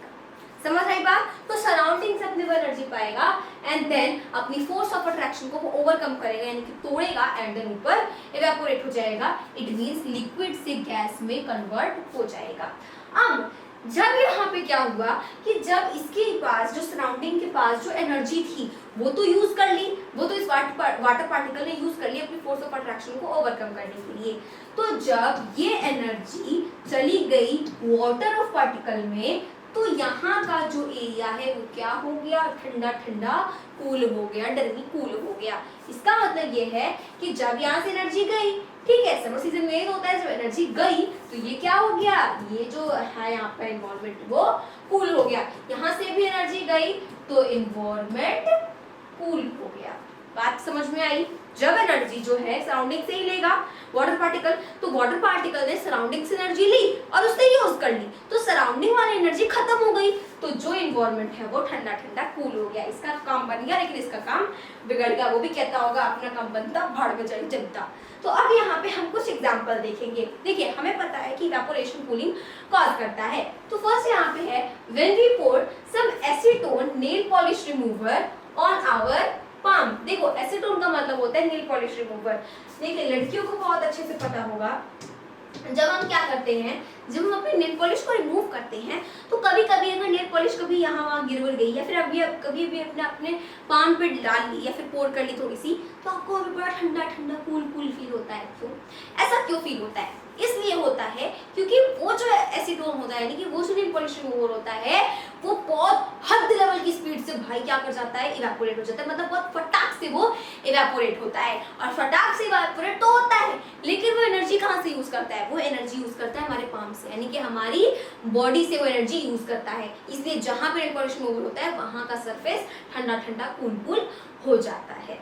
क्लियर? तो ये चीज तो हमें समझ में आ गई। अब है during hot sunny day people sprinkle water on his roofs और ऑन दी ग्राउंड। देखिए जब कड़ाके की ठंड पड़ी होती है ना जून वाली, तो उसमें क्या करते हैं कि लोग अपने छतों पे ले जाकर के ना बाल्टी बाल्टी पानी फेंकते हैं। भाई इससे कहेंगे कि इससे ठंडा होगा। ठंडा कैसे होगा? क्योंकि वो जो पानी है वो इवेपोरेट होने के लिए एनर्जी लेगा। एनर्जी कहाँ से लेगा? नीचे लेगा, नीचे अपनी जमीन से लेगा। अगर जमीन पे फेंका है तो जमीन से एनर्जी लेगा, एंड जब उसने जमीन वाली सारी एनर्जी यूज कर ली तो जमीन ठंडी हो गई, क्योंकि वो तो बेचारी खाली हो गई। ऐसी रूफ की भी बात है, वो सारी एनर्जी रूफ की यूज कर लेगा, गर्माहट जो है वो अपने अंदर ले लेगा, और क्योंकि उसको अपनी force of attraction he overcome करनी है, उसको मतलब नहीं है किसी भी से, ठीक है, बस उसको अपनी फोर्स ऑफ अट्रैक्शन ओवरकम करनी है, गैस में जाना है, दैट्स व्हाई वो एनर्जी वो यूज करेगा और वहां का सरफेस कूल हो जाएगा।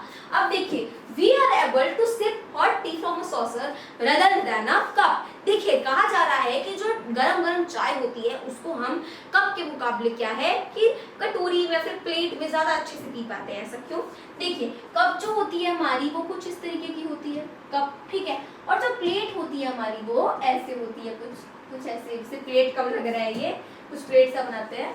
सो जो प्लेट होती है हमारी वो कुछ इस तरीके से होती है, समझ आया? प्लेट हमारी कुछ ऐसे होती है। तो प्लेट में पीने से क्यों हम जल्दी आराम से पी पाते हैं? क्योंकि गरम गरम चाय प्लेट में ज्यादा जल्दी ठंडी हो जाती है। कभी कभी होता है ना, स्कूल में सुबह सुबह अगर लेट हो रहा होता है तो मम्मी लोग क्या करती हैं, चाय या फिर दूध जो भी है उसको कटोरी में डाल के दे देती है, बोलती है इससे पियो बेटा, फटाक से ठंडा हो जाएगा। क्यों ठंडा होगा? इसलिए ठंडा होगा क्योंकि जो सरफेस एरिया होता है, जो प्लेट का सरफेस एरिया होता है वो ज्यादा होता है, इसलिए इवेपोरेशन भी ज्यादा होता है, और फटाक से जो चाय होती है फिर दूध होता है वो ठंडा हो जाता है। और कप का सरफेस एरिया कम होता है, इसलिए उसमें चाय देर में ठंडी होती है प्लेट के मुकाबले।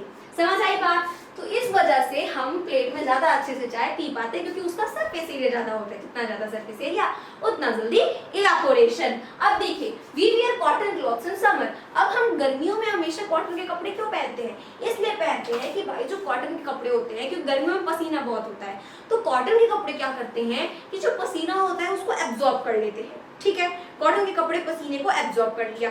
अब वो जो कॉटन का कपड़ा है वो गीला हो गया, क्योंकि उसने आपके पसीने को एब्जॉर्ब कर लिया, एंड देन वो क्या करेगा कि जब वो गीला हो जाएगा तो वो आपकी बॉडी से एनर्जी को यूज करेगा ठंडा हो, यानी कि सूखने के लिए। जब वो कपड़ा गीला हो गया, उसने आपका स्वेट एब्जॉर्ब कर लिया, तो जब वो गीला हो गया तो अब उसे क्या करना है, अब उसे सूखा होना है, यानी कि उसे इवेपोरेट होना है। इस वजह से वो आपकी बॉडी से एनर्जी को यूज करेगा, एंड देन आपको ठंडा ठंडा कूल फील होगा। इसीलिए गर्मियों में, समर में किसे कपड़े पहने जाते हैं? कॉटन के कपड़े पहने जाते हैं। समझ आई बात? A desert cooler cool better on a hot dry day। अब देखिए, जो कूलर होता है वो एक कड़ाके की गर्मी में क्या करता है, बहुत ही अच्छा कूल करता है। इसका भी रीजन सेम वही है, इसमें भी क्या है, इवेपोरेशन के लिए वो सराउंडिंग से अपने क्या लेगा, एनर्जी लेगा, देन सराउंडिंग आपकी ठंडी हो जाएगी, सीधी सी बात है। The water is kept in an earthen pot, यानी कि मटका, इन समर सीजन। देखो, इस टॉपिक को समझना बहुत ज्यादा जरूरी है, ये वाला अर्थन पॉट वाला। गर्मियों में क्या होता है, जिनके घरों में फ्रिज नहीं है, फिर जिनके घरों में फ्रिज है भी, वो लोग क्या करते हैं कि जो मिट्टी का होता है ना मटका, जो मिट्टी का मटका होता है लाइक दिस, ठीक है, कुछ ऐसा होता है वो, तो इसमें क्या करते हैं, इसमें वो पानी रखते हैं। इसमें पानी रखने से क्या होता है कि बिल्कुल फ्रिज के पानी और इसके पानी में कोई अंतर नहीं होता है, पानी बिल्कुल ठंडा ठंडा कूल होता है। ऐसा क्यों होता है? चलिए भाई बताते हैं ऐसा आखिर क्यों होता है। आखिर ये जो मिट्टी का जो घड़ा होता है, इसमें आखिर ऐसा क्या होता है भाई, पानी ठंडा रहता है कड़ाके की गर्मी में। तो कभी अगर आपने मटके को ध्यान से देखा है ना, तो उसमें छोटे छोटे पोर्स होते हैं, उसमें छोटे छोटे पोर्स होते हैं, यानी छोटे छोटे छेद होते हैं, ठीक है। एंड यहाँ पे अंदर क्या है, अंदर है आपका पानी, आज ब्लू है पानी पानी पानी पानी, इसमें क्या है, आपका पानी है। अब ये जो पोर्स है, इनसे क्या होता है, इनसे जो पानी है वो बाहर आने लगता है, पानी कमिंग आउट, ठीक है, वो बाहर आने लगता है। अच्छा, आपने देखा है कि घड़े में क्या होता है ना, कि बाहर समझ में आ जाता है कि अच्छा इतना लेवल पानी है, क्योंकि बाहर गीला हो जाता है आपका जो मटका रहता है। देखा है कभी ध्यान से? अब जिसके घर में होगा उसको अच्छे से पता होगा, ठीक है। तो क्या होता है, ये पानी बाहर आने लगता है, और जब ये पानी बाहर आएगा तो सीधी सी बात है, ये पानी अगर बाहर आ रहा है तो इवेपोरेट तो होगा, सीधी सी बात है, अगर पानी बाहर आ रहा है तो इवेपोरेट होगा। इवेपोरेट होने के लिए वो सराउंडिंग से एनर्जी तो लेगा, सराउंडिंग से एनर्जी तो लेगा ही, साथ ही साथ में देखिए सराउंडिंग से एनर्जी लिया, एंड साथ ही साथ में अंदर वाला जो पानी है उससे भी वो एनर्जी लेगा इवेपोरेट जल्दी से होने के लिए। तो ये दो जगह से एनर्जी लेता है, इसका भला तो हो नहीं रहा अंदर वाले पानी का, तो ये हमारे ही भला कर दे, कम से कम हमको ठंडा ठंडा पानी पिला दे। तो जब इसकी एनर्जी बाहर चली गई इवेपोरेशन होने के लिए, तो ये जो अंदर का पानी है वो ठंडा ठंडा कूल हो जाएगा, मतलब वो पानी ठंडा हो जाएगा। समझ आई बात? अब आइए एक और टॉपिक देखते हैं जिसमें है वाटर वेपर इन एयर। अब एयर में हमें ये जानना है कि एयर में जो वाटर वेपर होता है वो हमेशा प्रेजेंट होता है। देखिए ये चीज आप सबने देख रखी है हमेशा अपनी लाइफ में, बस हम इसको आज केमिस्ट्री से रिलेट करके थोड़ा सा पढ़ेंगे। तो जैसे कि आपके पास ये क्या है, एक ग्लास है, ये हमारे पास एक, ठीक है, जैसे ये हमारे पास क्या है, ग्लास है, ठीक है। इस ग्लास में क्या है, आइस क्यूब है।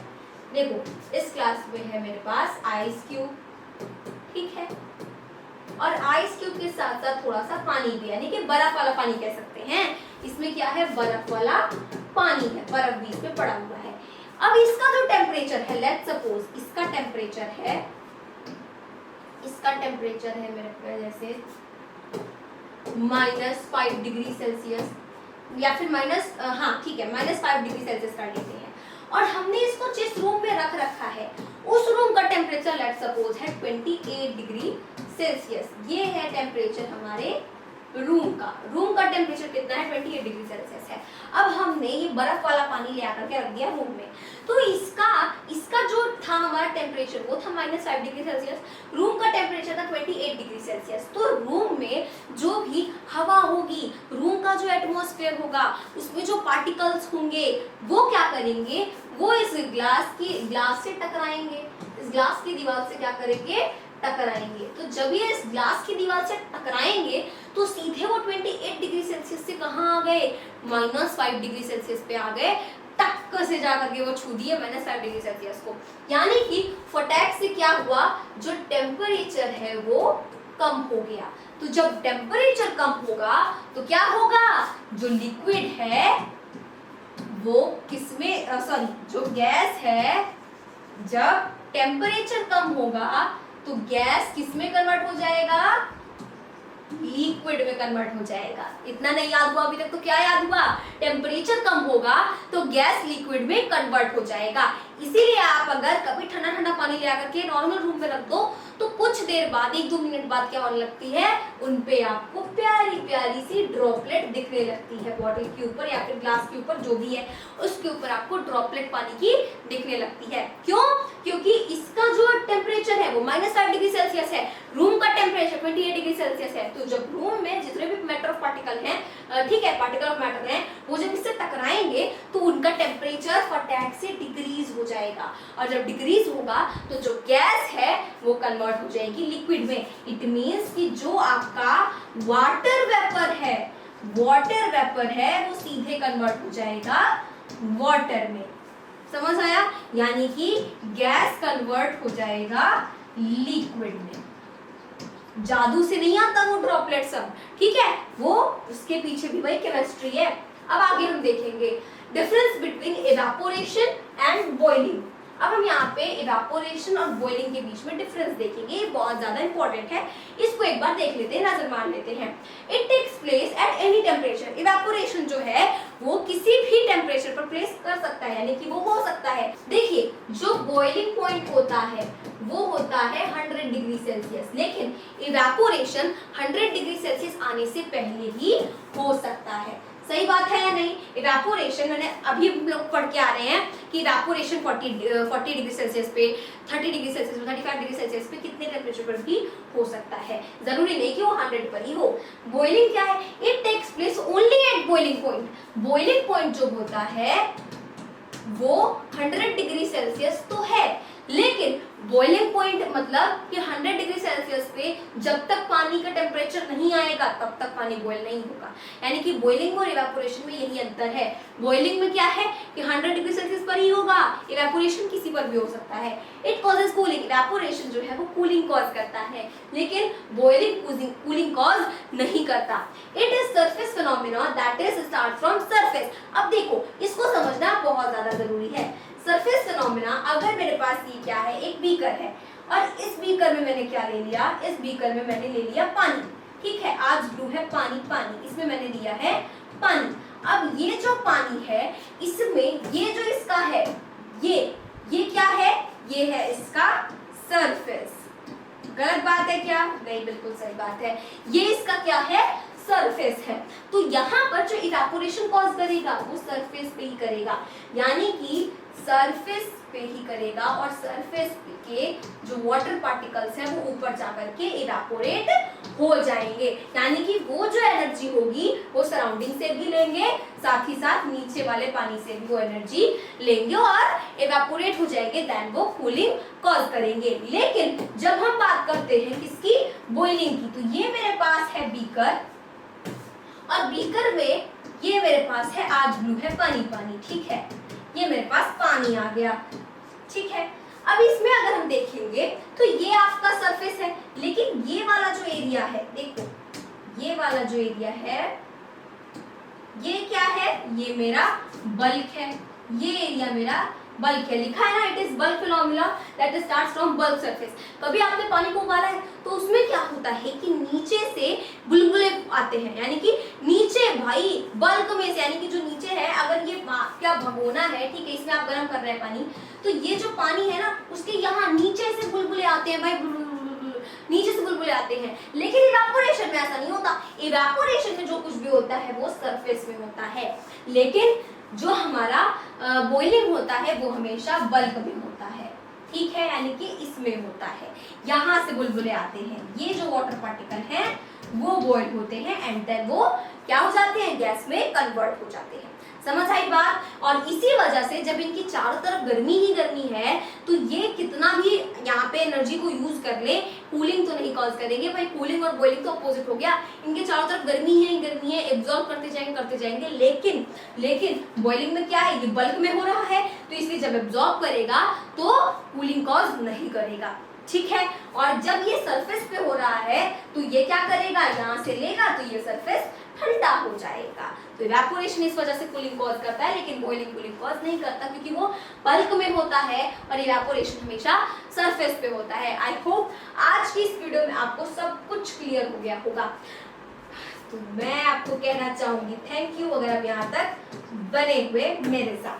तो इस तरीके से हम मिलते हैं अपनी अगली वीडियो में, तब तक के लिए सभी दोस्तों को मेरी तरफ से जय हिंद, जय भारत।